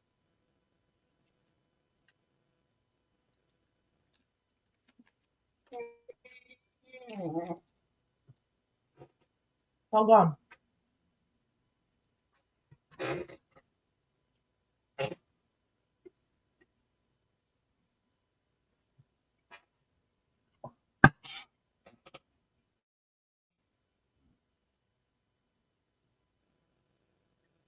The defense kind of set her up.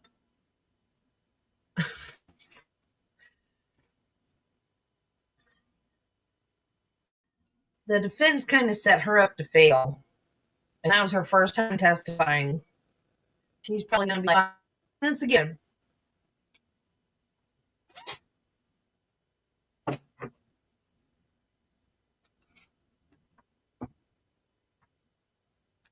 Actually, I'm a pretty good cook. I just don't like to cook. Because here's the deal with cooking. You stand there and cook for 30 minutes to an hour, and it's gone in 15 minutes. It's just, it seems absurd to me. All that work and preparation, and then it's just gone. Now, I do like to cook for like parties and get-togethers and that kind of thing because you're making memories, you're having a celebration, you've got people over at your house or whatever, or you're making stuff to go to somebody's house to contribute to a party or a celebration. That's different. Yes. Horrible.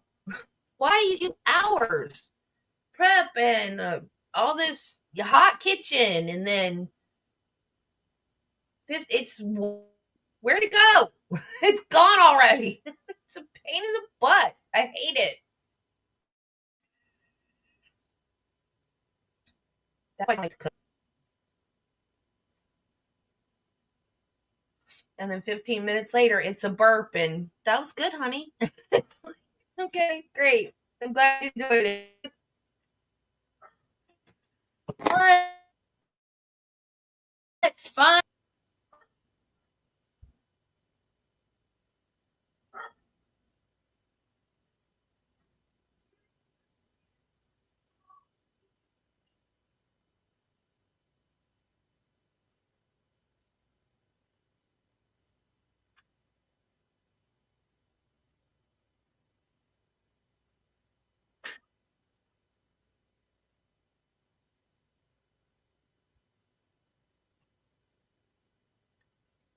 have to put Belle's food on the bed because Spike can't climb the stairs to the bed by himself. We have to help him. He could do it, but he doesn't think he could. So even if he doesn't, if he eats everything, sometimes she leaves part. He still barks because he wants to get on the bed and finish what she left. She didn't leave any this time. He's still barking to get on the bed. I had to go in there and get the plate and show him that it was empty.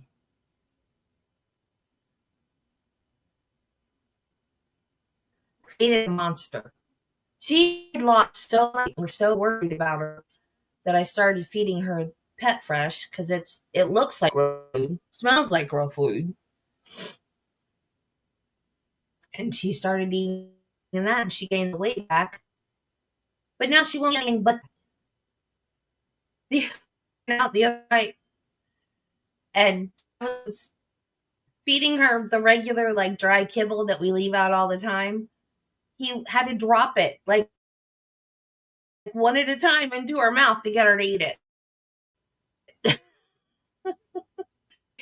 He was like, he came to the bed and was like, she's well rotten. I was like, why? What? He goes, oh, she'll eat the regular dog food, but I have to drop it to her, either into her mouth or onto the floor for her to eat it. She won't go up to the bowl and eat it. Like,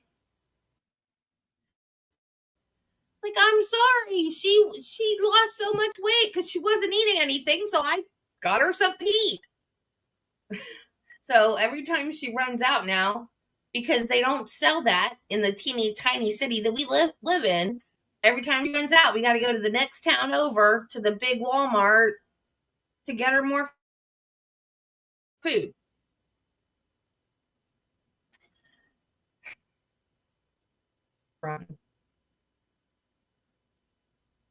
But she's still with us, so I want her to just stick around for as long as she can. Because I don't know how much longer we have.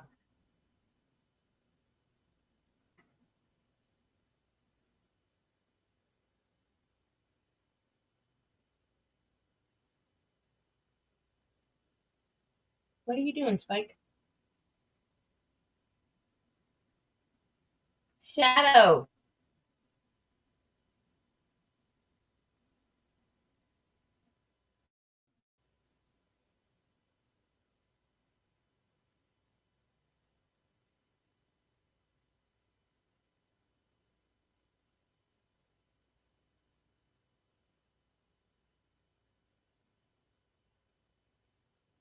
Come on. What is taking so long?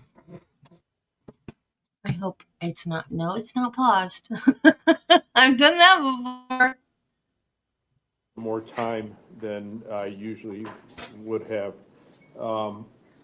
What's going on, Mr. Galavis or Mr. Wolf? Regarding Mr. Pahl testifying, I think he finally has an answer. Okay, then I'll talk to him in just a second. And what about the concerns that you had, Mr. Galavis? Mr. Wolf is drafting, I think, a great facts or something. He spoke of Ms. Hopper, so he's doing something regarding his conversations with Ms. Hopper. Ms. Hopper, what's up from your perspective? Yeah, I just had suggested or offered that if there was some kind of agreement, I don't know what she reviewed. But I was willing to look at that and see if, in lieu of Attorney Galavis testifying, which obviously that's their choice, but I just... But that's problematic because the Supreme Court rules are SCR 20:3.7, if you want to take a look at it. I don't know if you've had it reviewed it, Mr. Galavis. And again, I don't know whether or not you need to testify. No, he doesn't. His feelings are hurt. Talk about, but first of all, anyway, that's the operative Supreme Court rule.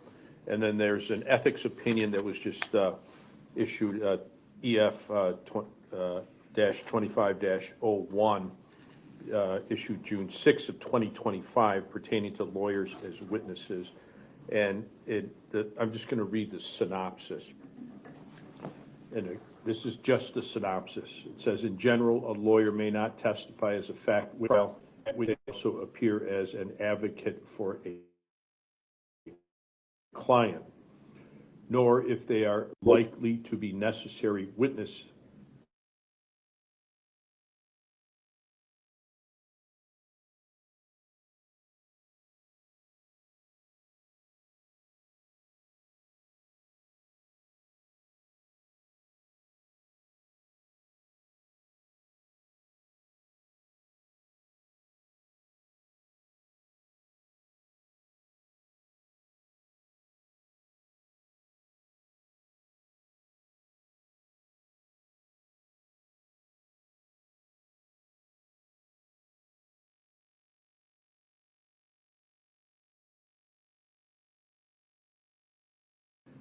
A witness is necessary if their testimony is critical for the client's case and unavailable from other sources. Protecting the integrity of and public confidence in the judicial system and avoiding jury confusion over the lawyer's role are the most common justifications for the rule.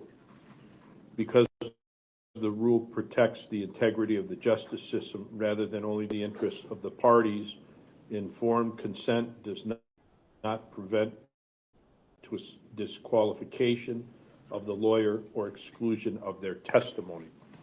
That's a summary, and I'll get to that in a minute. So, Mr. Pahl, I asked you a bit earlier about your decision to testify. The first thing I'm going to ask, do you think you've had enough time to talk to your attorneys, sir? Yeah. Okay. Pull this microphone closer. And you said, yeah, you've had enough time to talk to them, right? Yes. Okay. And do you understand that you have a constitutional right to testify? Yes, I do understand that. And do you understand you have a constitutional right not to testify? Yes. The decision whether to testify is for you to make, not your lawyer's decision? Yes, I do. And has anybody made any threats or promises to you to influence your decision? No. Have you discussed your decision whether or not to testify with your attorneys? Yes. Have you made a decision? Yes. What is your decision, sir? Well, I think Opera's too good at fabrication, so I don't think it would be a good idea for me to testify. Okay. And Mr. Wolfer or Mr. Galleys, I think you were talking to him. Have you had sufficient opportunity to thoroughly discuss the case and the decision whether to testify with your client? Yes, sir. I have talked to Mr. Pahl about this subject. And are you satisfied that he's making the decision knowingly, intelligently, and voluntarily? Yes, sir. All right. All right, and do you believe you've had more than enough time, Mr. Galleys? You said you talked to him a number of times. Yes, sir. I have And- plenty of time. And just both yesterday afternoon and this morning as well, and then during the break? Yes, sir. Okay. So based on the statements made by Mr. Pahl and the information provided by Mr. Galleys, I'll find at this time that Mr. Pahl has knowingly, freely, intelligently, and voluntarily made a decision, and that decision is he's not going to testify. And I'll note that, you know, I've had Mr. Pahl appears to be doing what he can to assist his attorneys. He's taking notes. He's writing questions. Mr. Pahl, what's your level of education, sir?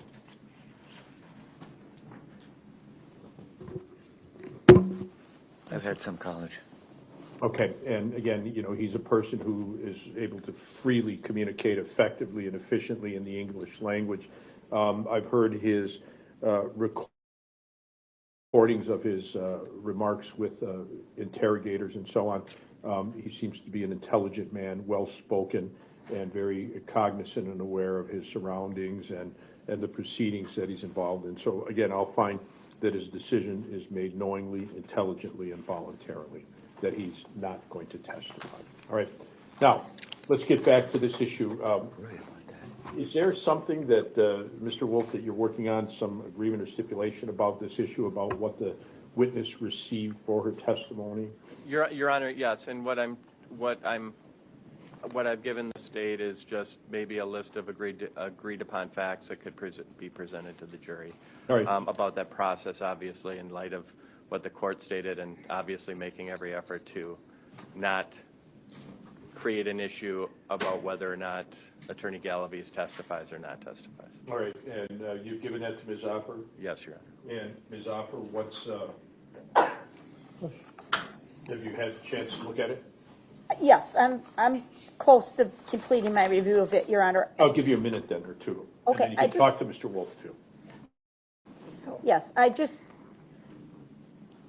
the criticism was not directed at Attorney Galaviz. It was challenging the basis of the witness's opinion. I understand, but if you're working on a stipulation, Okay. finish that up.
and the jurors are not present, and I've received a document that says stipulated and agreed facts, and there are 7 agreed upon facts that the defendant, along with Mr. Wolf and Ms. Opper, agreed to, and signed by each of the parties. My understanding, how do we want to handle this? Read it to the jury, right? I think, Your Honor, maybe upon the conclusion of Ms. Pescador's testimony, you can read it. All right, and is that what you want, Ms. Opper? That's agreeable, Your Honor. Or you want it right away, right up front? I don't. Okay. You want me to read it after her testimony? Well, it might make more sense. Your Honor, I'd actually ask the court to read it before I begin my redirect. Okay, all right, we'll bring her in, we'll bring the jurors in, and I'll read this to the jurors. Yes. That's what you want? Yes. Ms. Hopper? Agreed. Okay, very good. And again, I'll note it was signed by Mr. Wolf, Mr. Pahl, and Ms. Hopper. Mr. Pahl, you did sign this, sir? Yes. All right, and did you do so freely and voluntarily? Yes, Your Honor. Okay, very good. Let's bring them in. And bring your witness in, sir. Mr. Wolf. I will.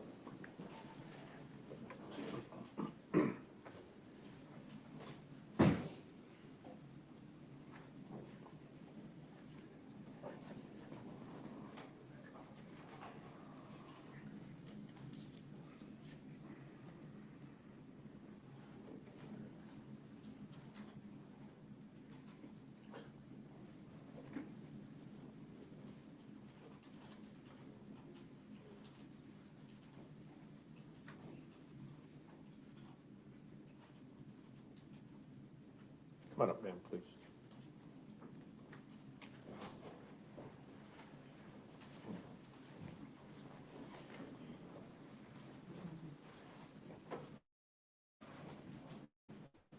And I'm going to just explain to you what's going to happen before she begins to testify. Okay. I'm going to be reading the stipulation to the jurors first before Mr. Wolf starts to ask you questions. Okay?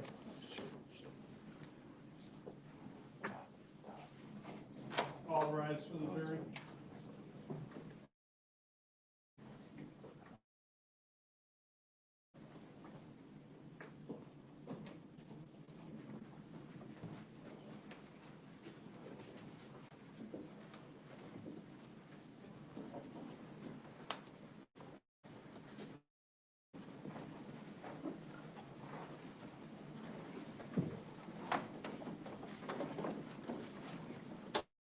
All right, all 14 jurors have returned. Thank you very much, everybody. Please be seated.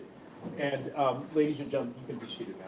Thank you again for your patience. I can assure you that while you were gone, in extent of the 15-minute break that I had intended, we were working on some matters, legal matters. And before Ms. Pescador continues, I am going to read to you a stipulation and agreed facts from the parties. It is hereby stipulated and agreed as follows. Better light over here, that one's out. Number 1, that during the search, K-9 Raven exhibited 2 changes of behavior. Number 2, that in his report, Deputy Willis stated that Detective LaFleur later confirmed the 2 vehicles K-9 Raven exhibited changes of behavior on were involved in fatalities. Number 3, that Attorney Galaviz became the attorney of record in this case at the beginning of April 2025, that at that time, no one in the Waukesha County Sheriff's Department or the Office of the District Attorney had a comprehensive list of the vehicles that were in the garage on September 19, 2022. Number 4, that counsel for the defense made an open records request to the Waukesha County Sheriff's Department. Number 5, the counsel for defense received reports related to the vehicles in the garage on September 19, 2022 from the Waukesha County. That counsel prepared a summary which was substantially similar to exhibit was provided to Ms. Pescador. This stipulation and agreement is signed by Mr. Wolf, attorney for Mr. Pahl, Mr. Pahl as well, and Attorney Opper also. So, Mr. Wolf, your redirect examination. Thank you, Your Honor. Ms. Pescador, you read a portion, I believe, of Deputy Willis's report that said those two vehicles were, quote, involved in fatalities, unquote, correct? Correct. And so when you received the information from Attorney Galaviz, it was basically your understanding was a summary of information he had that related to all the vehicles, the garage on September 19th, 2022. correct. And you were simply looking for, you were trying to determine how many of the vehicles were, I want to use the right words, involved in fatalities. Correct. I was trying to see how many vehicles were involved in fatalities and matching language from the report that Officer Willis wrote. And some of there was that additional column that kind of gave a little bit more detail as well, and that was helpful for you to try to understand the environment where this search was conducted. Correct. So part of your job, you analyze searches both in training scenarios and real life, correct? Yes. And can you give me an example of an evaluation that you've conducted? Yes. So there's operational proficiency or effectiveness, and then there's forensic reliability. Those are two different types of evaluations that I perform. Can you give me an example of an operational efficiency evaluation? Sure. So operational efficiency is more of a field test, and that is to determine how efficient or effective a canine team performs in the field.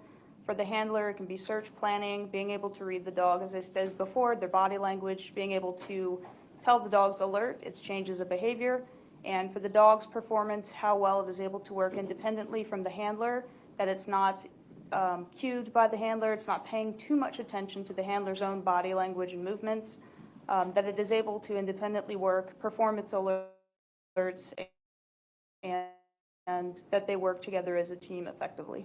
Okay. What about, you said forensic, what kind of evaluation would involve an analysis under forensic reliability?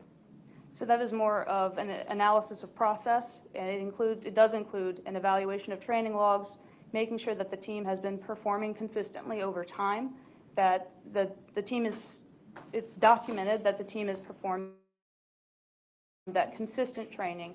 That includes discrimination apart from animal remains, so that the dog is not cued by that. It can tell that we'll put out animal remains, which could be animal bones. So as an evaluator, I will keep animal bones. You may find roadkill for that. You could use pork. You can use pork, you could use chicken, and you'll put it out in the field to make sure that the dog isn't cued by that, and it'll go and alert on that. Sometimes they will, and that will be a way to identify a problem. There are many ways that you can test for problems with that. I had given an example yesterday of a dog that will false alert based on the scent cues of previous dogs or handlers. So you're checking for biases and problems with cueing in that regard, as well as a history of consistent training. Okay. What kind of evaluation did you do in this particular case? This involved records, and it involved very comprehensive documentation that was kept by Officer Willis in this case that provided a lot of that information that I was able to help perform that assessment for forensic reliability. Okay. Were there things that were lacking that did not allow you to get to establish forensic reliability? In his documentation, there was records of his training, and there was lacking of training. Okay. What about the actual test? What do you think in the test caused into question forensic reliability? Injection bag, what test? During the search in this particular case, what do you feel causes questions as far as the forensic reliability of that search? He's clarified. I'm not going to rule on the attention. No. Right? Go ahead, ma'am. You can answer that. Thank you. There was no documentation of discrimination, training, or testing against animal remains. So that was entered in as an issue, as well as documented cases of false alerts on vehicles and multiple vehicle training. What about the actual test itself that you saw that would cause concern about its forensic reliability? May I ask for clarification? What aspects of Deputy Willis and Raven's search on September 19th, 2022 cause you concern about any forensic reliability? Burping of the vehicle was one issue because of the potential for introducing human odor cues. Okay, what else? Could you please? Were there any actions by the handler that caused you concern for forensic reliability? It was his behavior at that critical moment when Raven had turned at the service door, and then he had, the handler had turned around as well at that moment, or approximately within the same frame of time. Okay, what about the environment? Did the environment cause you concern for forensic reliability? Yes, it wasn't just what vehicles were present in the building on that day, but it is the history and the use of that building to store vehicles that had been in serious injuries. So it's an accumulation over time. It's the history of that building. Okay, so even if certain of those vehicles that were on the list were removed, there could still be some residual. It's the fact that that vehicle, Mr. Pahl's vehicle, was placed in that building, and if I recall correctly, it had been stored in there for 2 days prior to the search taking place. It had introduced the potential for cross-contamination of odor. The ventilation fans in that building were also noted as being on during that time, which provided airflow and an even greater potential for cross-contamination. Okay. So even if that vehicle had been taken out of that building and placed in a parking lot, if a search had been performed, even then it still had that potential for cross-contamination. Okay.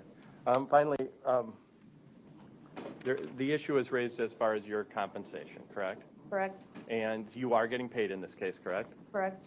And do you get paid for everything you do? Not everything. Okay.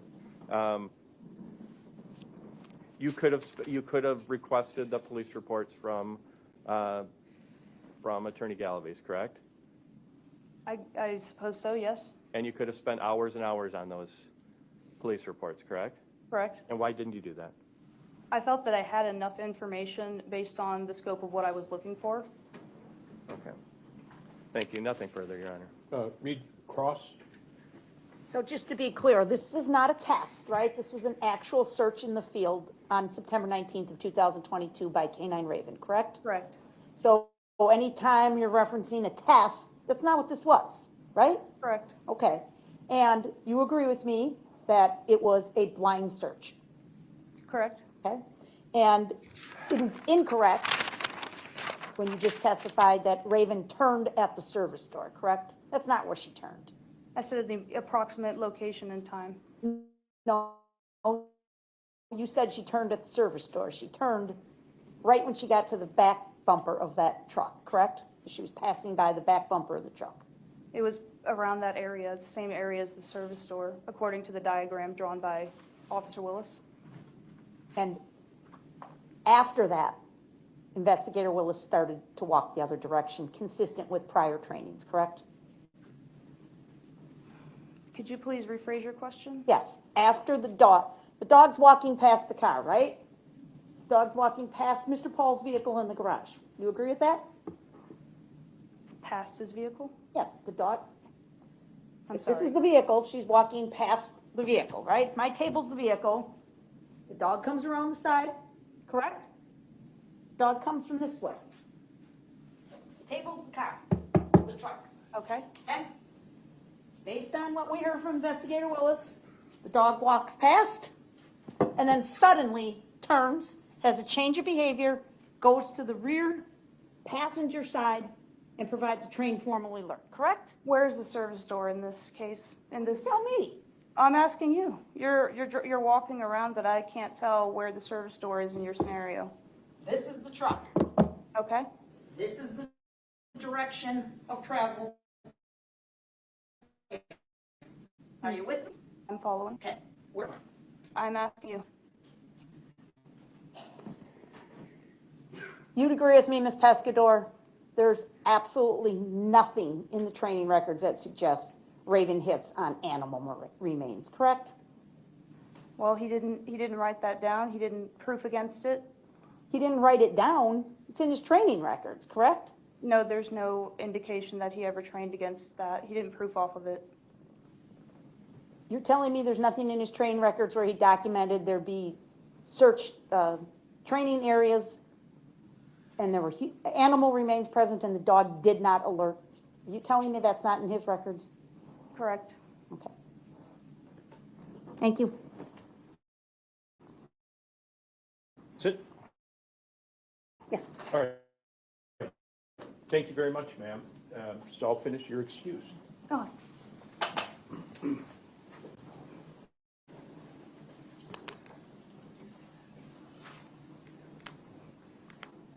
All right, any other witnesses? No, Your Honor. All right.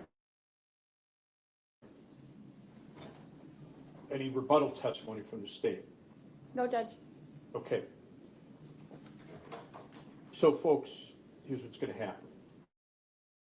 That means the testimony's over in the case, right? And I am going to talk to the attorneys about jury instructions and how we're going to proceed after this. And what that means, effectively, is that you're going to turn your notebooks over because the testimony's finished to Mike, and then you'll get them back when you deliberate. I'm going to do this. I'm going to have you go back to the jury room now, and I'm going to talk to the lawyers a little bit about timing, and then what's going to happen is you're probably going to get an extended lunch time, and then we're going to come back with jury instructions and final statements. After we have the closing instructions, so we're going to have instructions. I'll read most of them. We'll have closing arguments, and there's very few instructions after that. And then immediately before you start your deliberations, we're going to select the two alternates who will not involve themselves in the deliberations, right? And I can assure you that that's going to be done by random computer assignment, and I have no idea who it's going to be, right? And it will be a very disconcerting experience for the two of you, whoever it's going to be, when you're told, thank you very much, you're excused. And I apologize for that, but again, I think you can understand, I think this is our 8th day here, I think, right? And you understand that during that time period, anything could have happened with anybody. And that's why we have the two alternates, especially in a trial like this that's going to last that long. So my instructions to you now are go back to the jury room, take your notebooks, wait a little bit.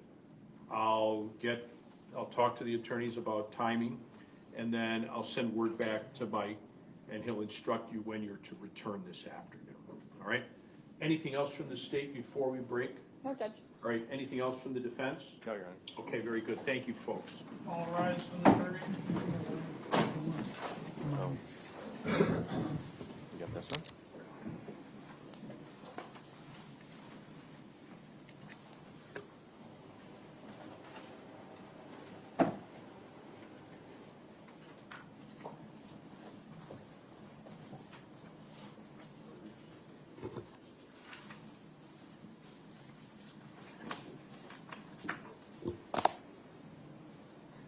All right, have a seat, everybody. The jurors have left. Yesterday, our clerk, I believe, at the end of the day, sent very rough drafts of instructions that we had received from the parties.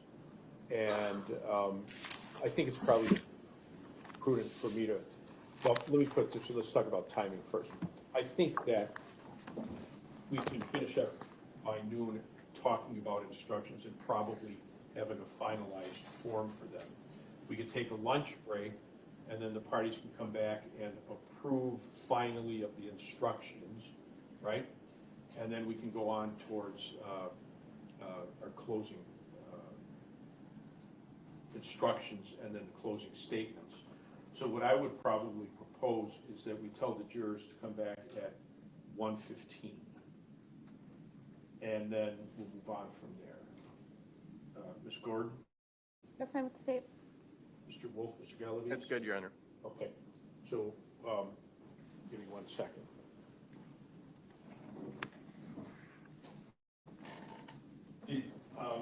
Did the state print copies of the instructions? Do you have them?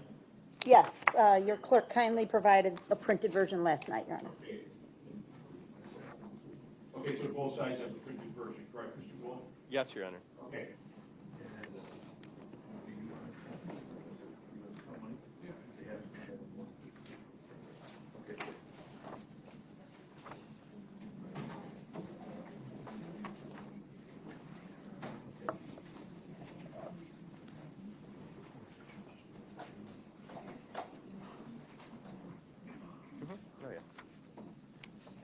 We're going to email Mackenzie update some of the instructions, okay? And she's going to email each side some right now, okay?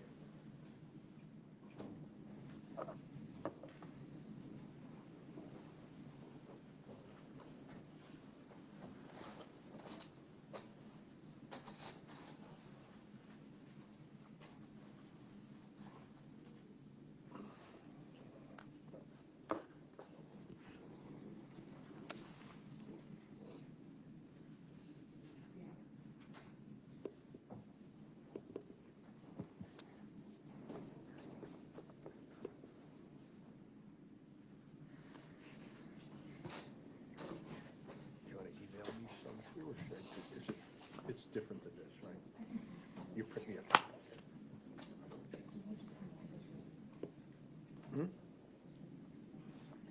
Just print it.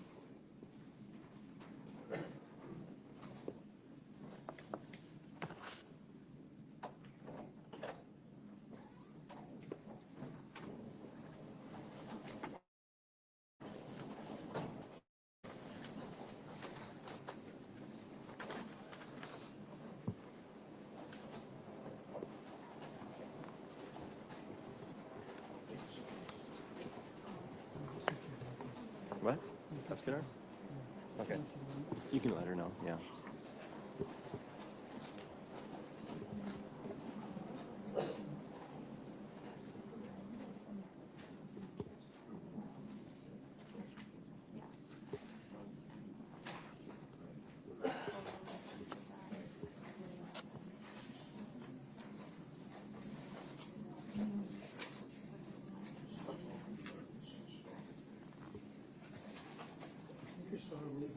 Okay.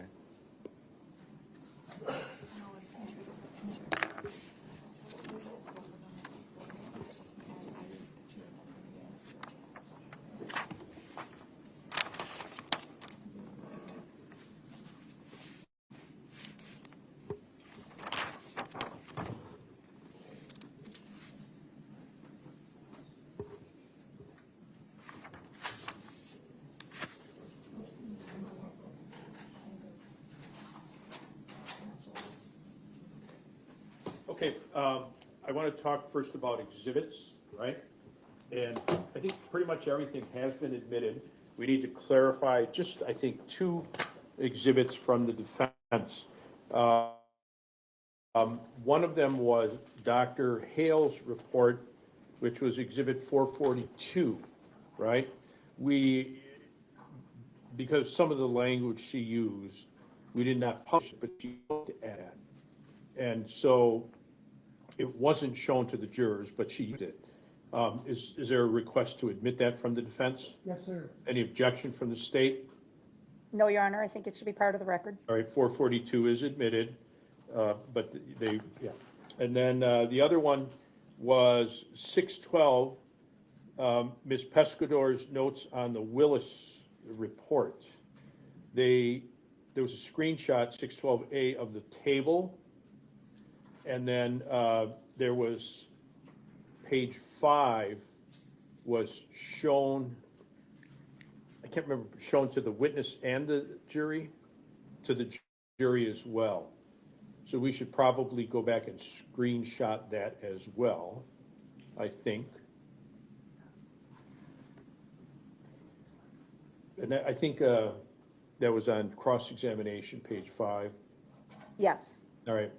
Is there a request to admit 612, Mr. Wolf? Yes, Your Honor. Any objection from the state? No objection? All right, and should we go back and screenshot page 5 as 612B? Yes, Your Honor. I'm probably for completeness of record, yes. Any problem with that from the state? No, Your Honor? Okay, we're going to bring it up to clarify what that is first before we do Is that the anything. That's a lot of pressure. Put up page 5.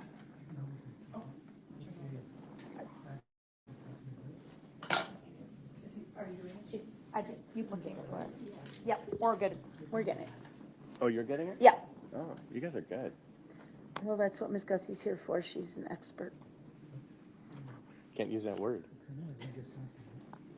Apparently. She didn't call herself. Oh, so others can call? Right. All right, page 5 was the information about compensation. I think we only showed the first half, Right, let's right go to up there. a little bit. I'm- That part, or, A little bit. I'd go up just to the word, up. Compensate, where's it? Right Yeah, there. right there. That's what was showed to the jury. I agree. I'm we'll absolutely, screenshot that then. no objection, Your Honor. Okay. So, you were sent again a rough draft yesterday, and our clerk just sent the parties another draft, right? Yes. Yes. And so, let's methodically go through these things. So 100 is the opening instruction, and that's a pretty standard instruction. Is that okay from the state? Yes. Defense? Yes, sir. 115, one defendant, 2 counts. No objection? No objection. Okay. And then 1010, first degree intentional homicide. State, No objection? No objection. defense, okay. 1194, hiding or burying a corpse. There wasn't any, should we just include the word hiding? Well, that is a request of the state, Your Honor, in the pattern instruction. There's a, I think it's footnote 3 that refers to state versus Bedker, Bedker. Yes. Providing that the dictionary definition of the word to hide is appropriate, and we would request that the court provide that definition after element 1. The defendant hid a corpse. To hide a corpse means to hide or keep in place. All right, let's, where would that be? So let me ask this first about the term hiding or burying a corpse in the title. Right, so we definitely agree it should be hiding, not burying. Okay, so it should be hiding a corpse. Yes. Do you agree with that, Mr. Galaviz? Yes, sir. Okay, so now, what other language do you want and where do you want it? So the state's request, Your Honor, again, I'm looking at the pattern instruction. It's footnote number 2. Right, let me And- look at that. Okay. Again, hang on a second, I printed the pattern instruction, I think. I don't know if don't remember if I printed the, Do you have that, Mr. Galvez? Do you have that? Do you want me to email it to you? Sure. Thank you. let me just look on the, Yeah, yeah.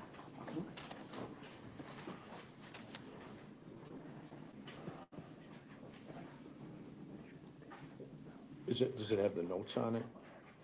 No, I don't think so, or yes? Yeah, okay.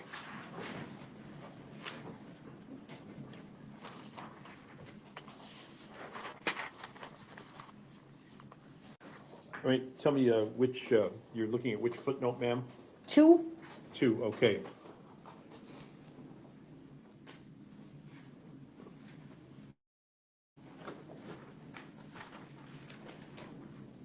To put or, hide means to put or keep out of sight?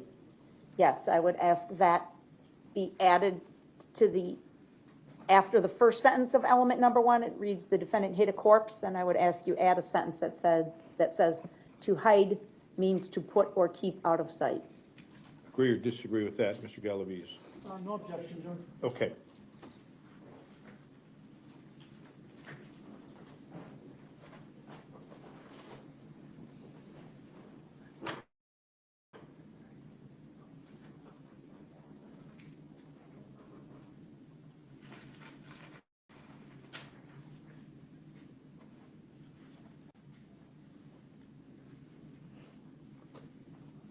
So that would be, again, elements of the crime the state must prove.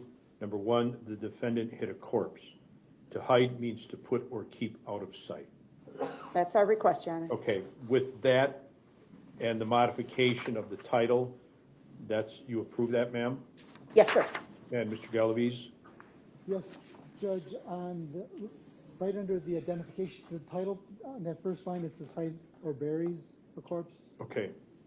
So it should be by violated by one who hides a corpse, right? Correct. We'll take out the word or buries. Yes, sir. You're correct, okay. All right, but otherwise, that seems to be approved by the parties then. You agree with that, Ms. Opper? Yes. Okay. 140, burden of proof and presumption of innocence. That's a standard instruction. Ms. Opper? No objection? Mr. Galaviz? No objection, Judge, thank you. All right. 145, information, not evidence, state. No objection? Defense. No objection. 103, evidence defined, state. No objection? Defense. No objection. Agreed fact. Now, there's a number of agreed facts in this case. Some I read at the beginning, some I just read. My recollection is that there are 2 sets of agreed facts, I believe. And let's just, for clarification,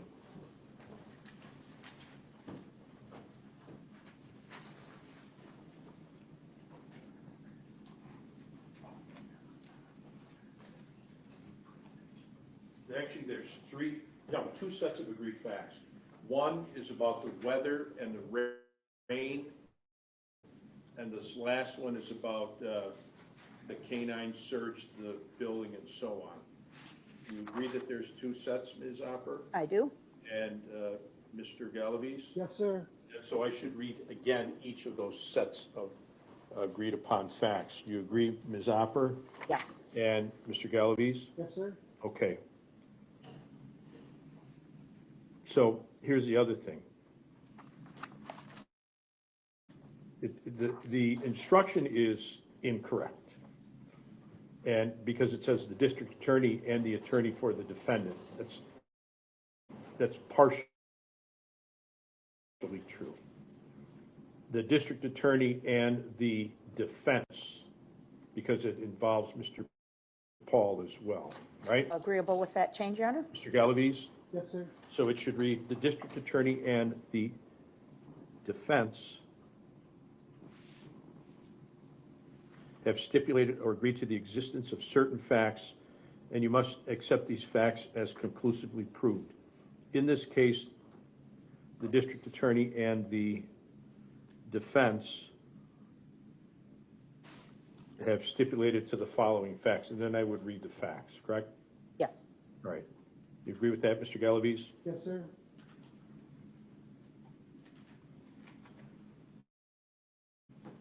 Now, judicially noticed facts, there are not any in this case, correct? Agree. We should remove that one. Defense? Yes, sir. That's to be removed, okay. Circumstantial evidence.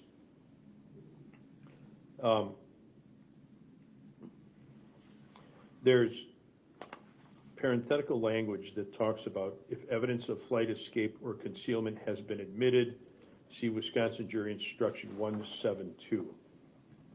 So that language, obviously, we're looking at page 6 of 15, that would be excluded on that page, correct? Yes, So- all caps, yes. Right, so the circumstantial evidence language for 170 would be the 1, 2, 3 paragraphs. Do you agree with that, Ms. Opper? Yes, Your Honor? Mr. Galaviz? Yes, sir. And now the question is 172, flight, escape, or concealment.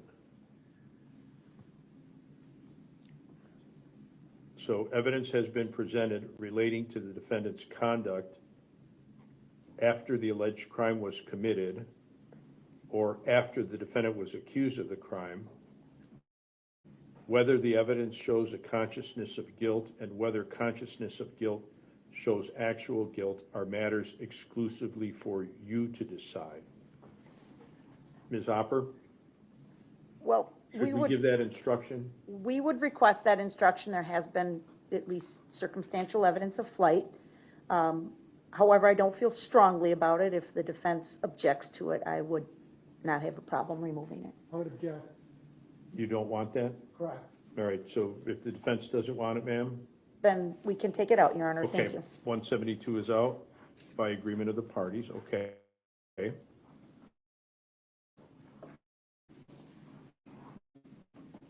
.275 question, evidence of conduct of the defendant. Is the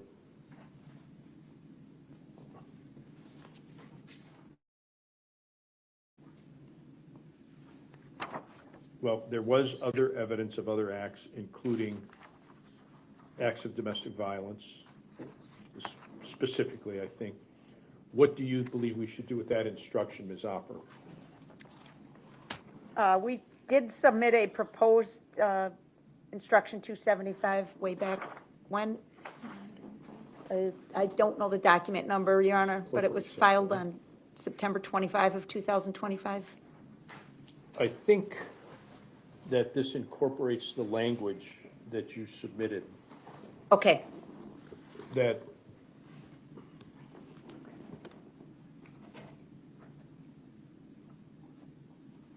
let me just look. Which document is it in the file, ma'am? Again, I'm sorry, I can't see document numbers, but it was filed on September right. 25 of 2025. Let me take a look. It's document 177. Thank you, Mr. Galloway. Yes, Appreciate that.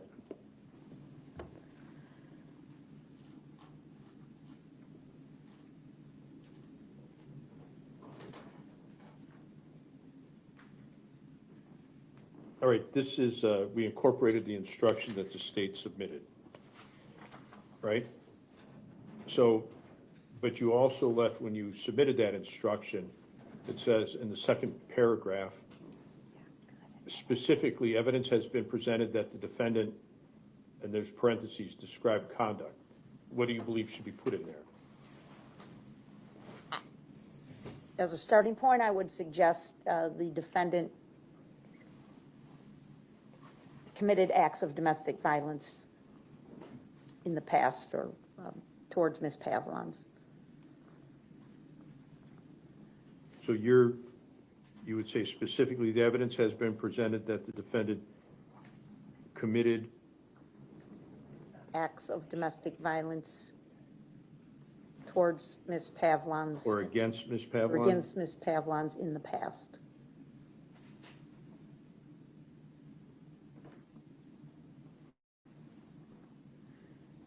Mr. Galaviz? I'm not sure on this one, Judge. I think we should maybe pinpoint in the past as being 2020? Or prior to 2020, prior to August 23rd of 2022? No. I think the record would reflect 2020 and 2021. No objection to that. So it should say committed acts of domestic violence against Ms. Pavlons in 2020 and 2021? That's Yes. what you asked me to do? Yes, sir. Okay. You agree with that, Ms. Opper? Yes.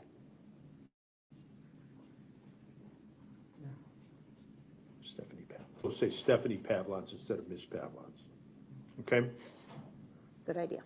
And then, so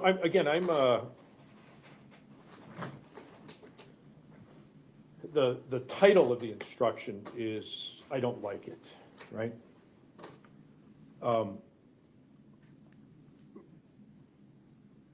Should I just say cautionary instruction? Because that's what it is. It says, okay, they've presented these things, and you can look at it for these reasons. And it defines or delineates the reasons why. Or what do you want the title to say, Ms. Opper? I don't think we have any position on that, Your Honor. I think you can defer to the defense, and I think, I could just list the number. except that then it's going to look different than the rest, but. Right. Judge, I like your idea, cautionary instruction, and leave it at that. You okay with that, Ms. Opper? Yes. Okay, that's what it's going to read. And I think because that's what it does. It says, hey, this was presented, but caution. And so what about the rest of the instruction that you submitted then, Ms. Opper? You okay with that? Yes. All right, Mr. Galavis? Yes, sir. Okay.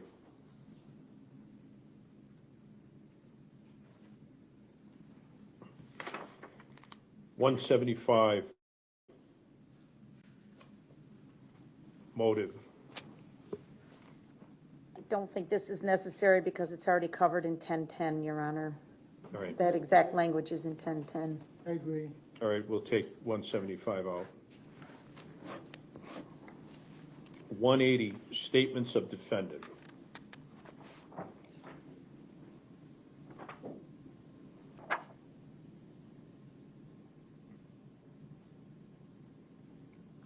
Agreeable to the state, Your Honor? Yes, sir. Okay. 270, evidence as to defendant's character. I don't think we really had, any kind of instruction about his character really was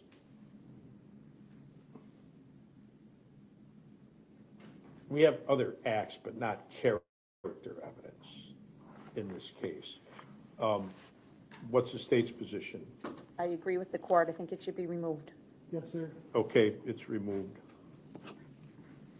157, remarks of counsel, pretty standard state. Agreed? Defense? No objection. 154, summary of evidence, state. Don't think we need it, but if they request it, we'll not object. That's what 202 was, right? Yes, sir. Yes, but yes. Right. It is a summary exhibit. You want it in? I'm not requesting 154, Your Honor. Defense? If the state doesn't want it in, I don't want it in. Okay, all right.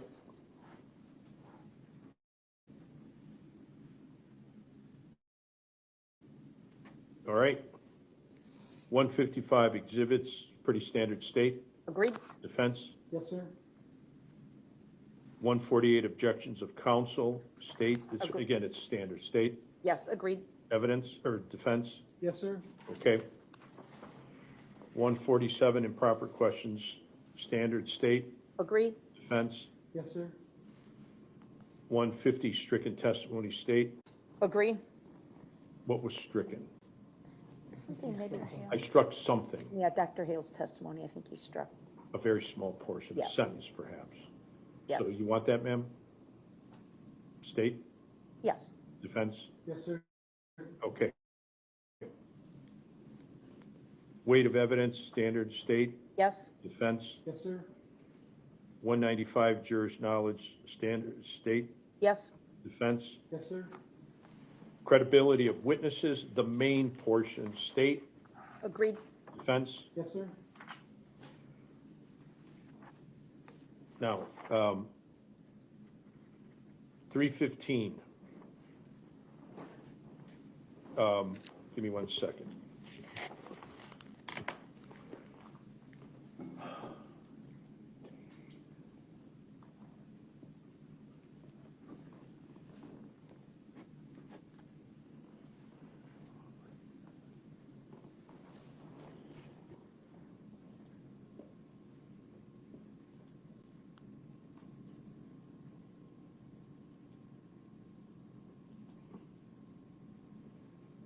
This is to be given only if requested by defendant. Defendant elects not to testify.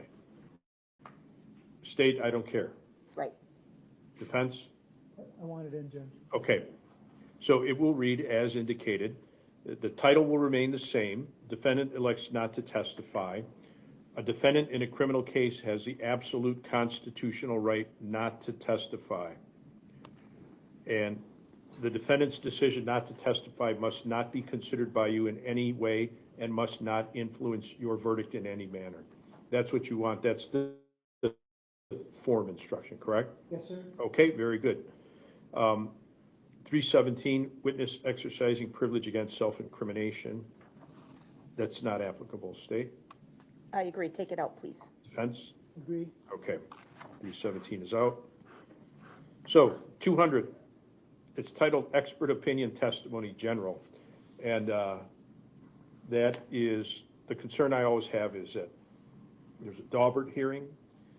The court is the gatekeeper as to whether or not somebody is able to testify and whether or not a person is an expert and whether their word is to be taken, whether it be Dr. Heil or whether it be the medical examiner or the entomologist or the forensic anthropologist, that whether they have a specialized knowledge and whether they look at the qualifications, that's up to the jury. I don't want to put the label that the entomologist or the medical examiner is an expert. That's up to the jurors. So I usually keep the title as opinion testimony.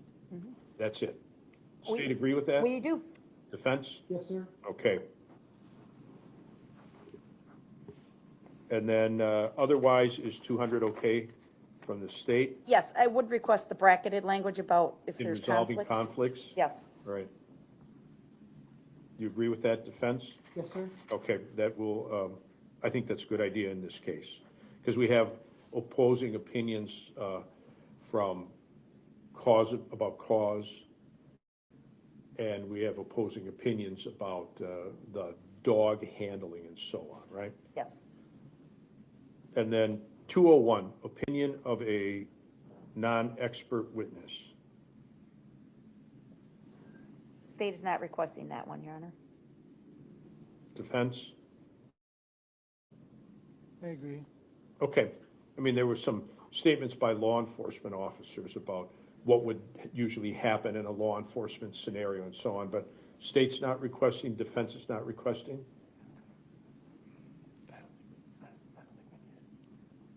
Your Honor, we're not asking for. Okay, 201 is out then.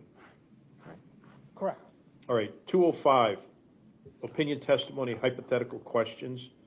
Again, I would take the term expert out of the title, but I think it's appropriate. State? I agree with the court. Defense? No objection. Okay.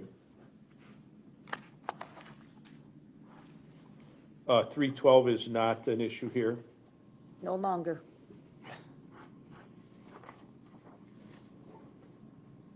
320, impeachment of the defendant by prior inconsistent statements which are not admissible in the state's case in chief. Not an issue here. State? Agree? Defense? Agree. Okay, so 320 is out. 325, impeachment of witness, prior conviction or juvenile adjudication. Not an issue here. Agree? Agree. That's out then.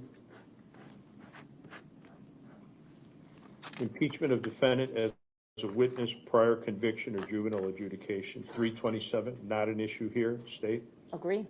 Agree. 160, closing arguments of counsel. That's a standard instruction. State? No objection? Defense? Agree.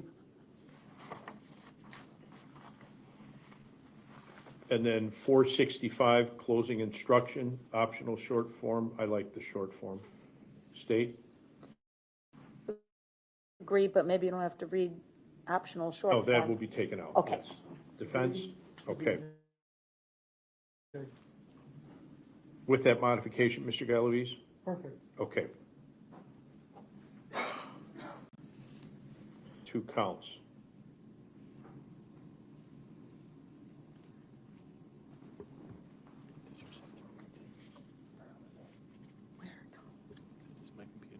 484,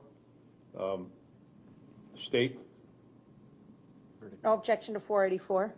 defense, Your Honor, just in mine, at least what I'm looking at, yes? it says in one reading, we the jury find the defendant guilty, and where it says intentional homicide, there's 3 H's. Is that? What? I don't see that. I don't see that. See, 3 H's. Then it's just my computer, Your Honor. I haven't. No, that is not on mine. All right, Must be a glitch in my computer, Your Honor. that's a glitch, and we have to look out for glitches in the system. Yes, in the matrix. All right, that's just yours. Okay, so otherwise, are you okay, Mr. Galaviz, you okay with that? Yes, sir. Okay. 515, unanimous verdict and selection of presiding juror, state, No objection? defense, No objection, Judge.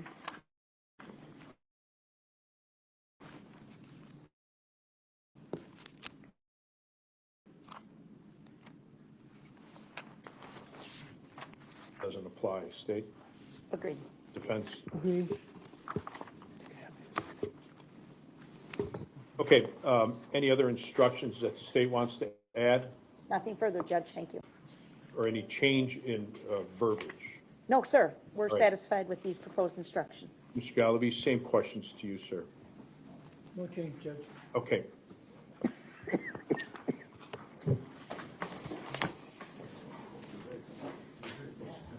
Oh, I've been listening the whole time.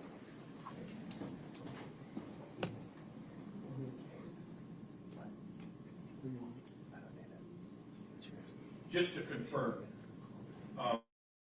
when we look at the cautionary instruction 275, it says specifically evidence has been presented domestic violence against Stephanie Pavlons in 2020 and 2020 cases from 2022 that had happened prior to August No. Prior to August of 2022. of 2023. No. 2. 2022, excuse There me. wasn't anything in it. There were no communications located prior to August of 2022. Okay, all right, so it's just going to... Okay.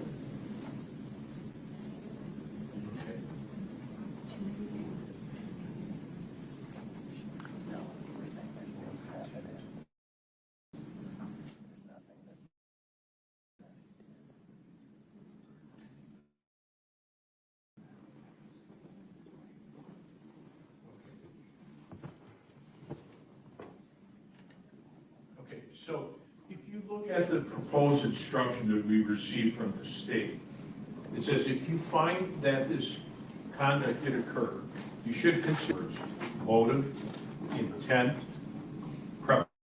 preparation or plan, absence of mistake or accident, context or background. And then that which was submitted by the defense, or excuse me, the state says motive, opportunity, but that wasn't listed in the original criteria. In the original, from our motions, From your submitted instruction, from the state's submitted instruction. Do you understand what I'm saying, ma'am? yes, Judge. Okay.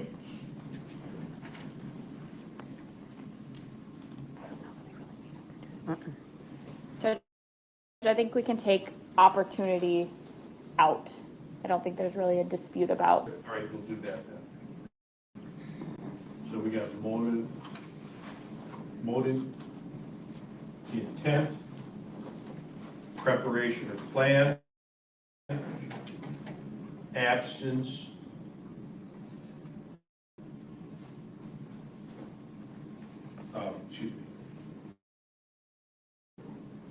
absence of mistake or accident, and context or background. All right, then that's consistent with what was submitted. All right, and again, both of you agree to that. Right? The verdict forms, Kenzie's going to prepare them, and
Yeah, we crashed.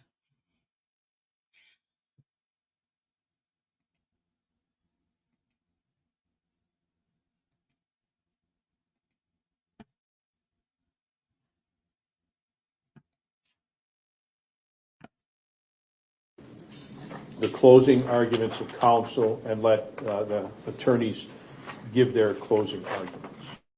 All right?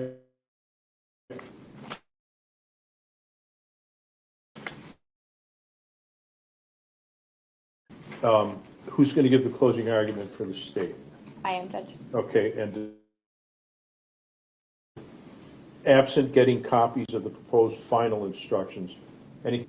No, sir. Okay, so sit tight, we'll give you those instructions in a minute or two.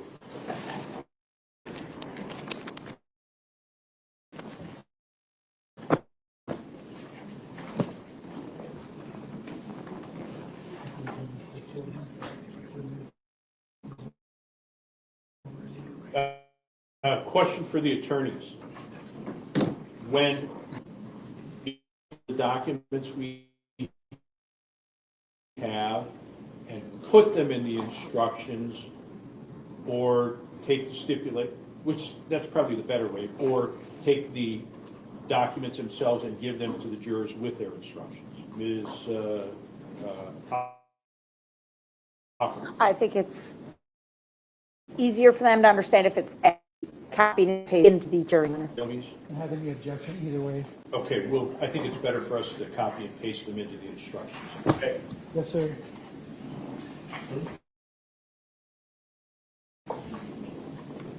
Yep, it'll take. I have both. Okay. My practice is, of course, to provide the jurors with the paper copies of the instructions in the folder that I give them. Okay. Yeah. My hands are freezing. It starts out warm and then it gets cold.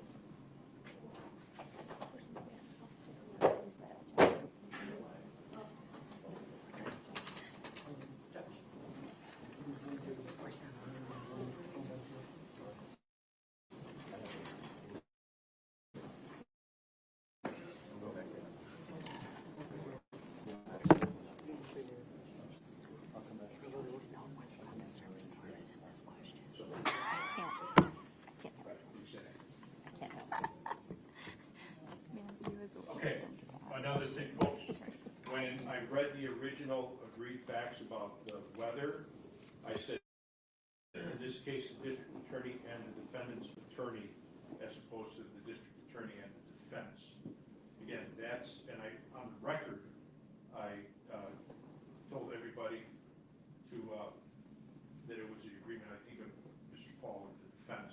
So when we read it to the jurors, it's going to indicate the district attorney and the defense. Okay? Yes, sir. Okay, very good. Yes.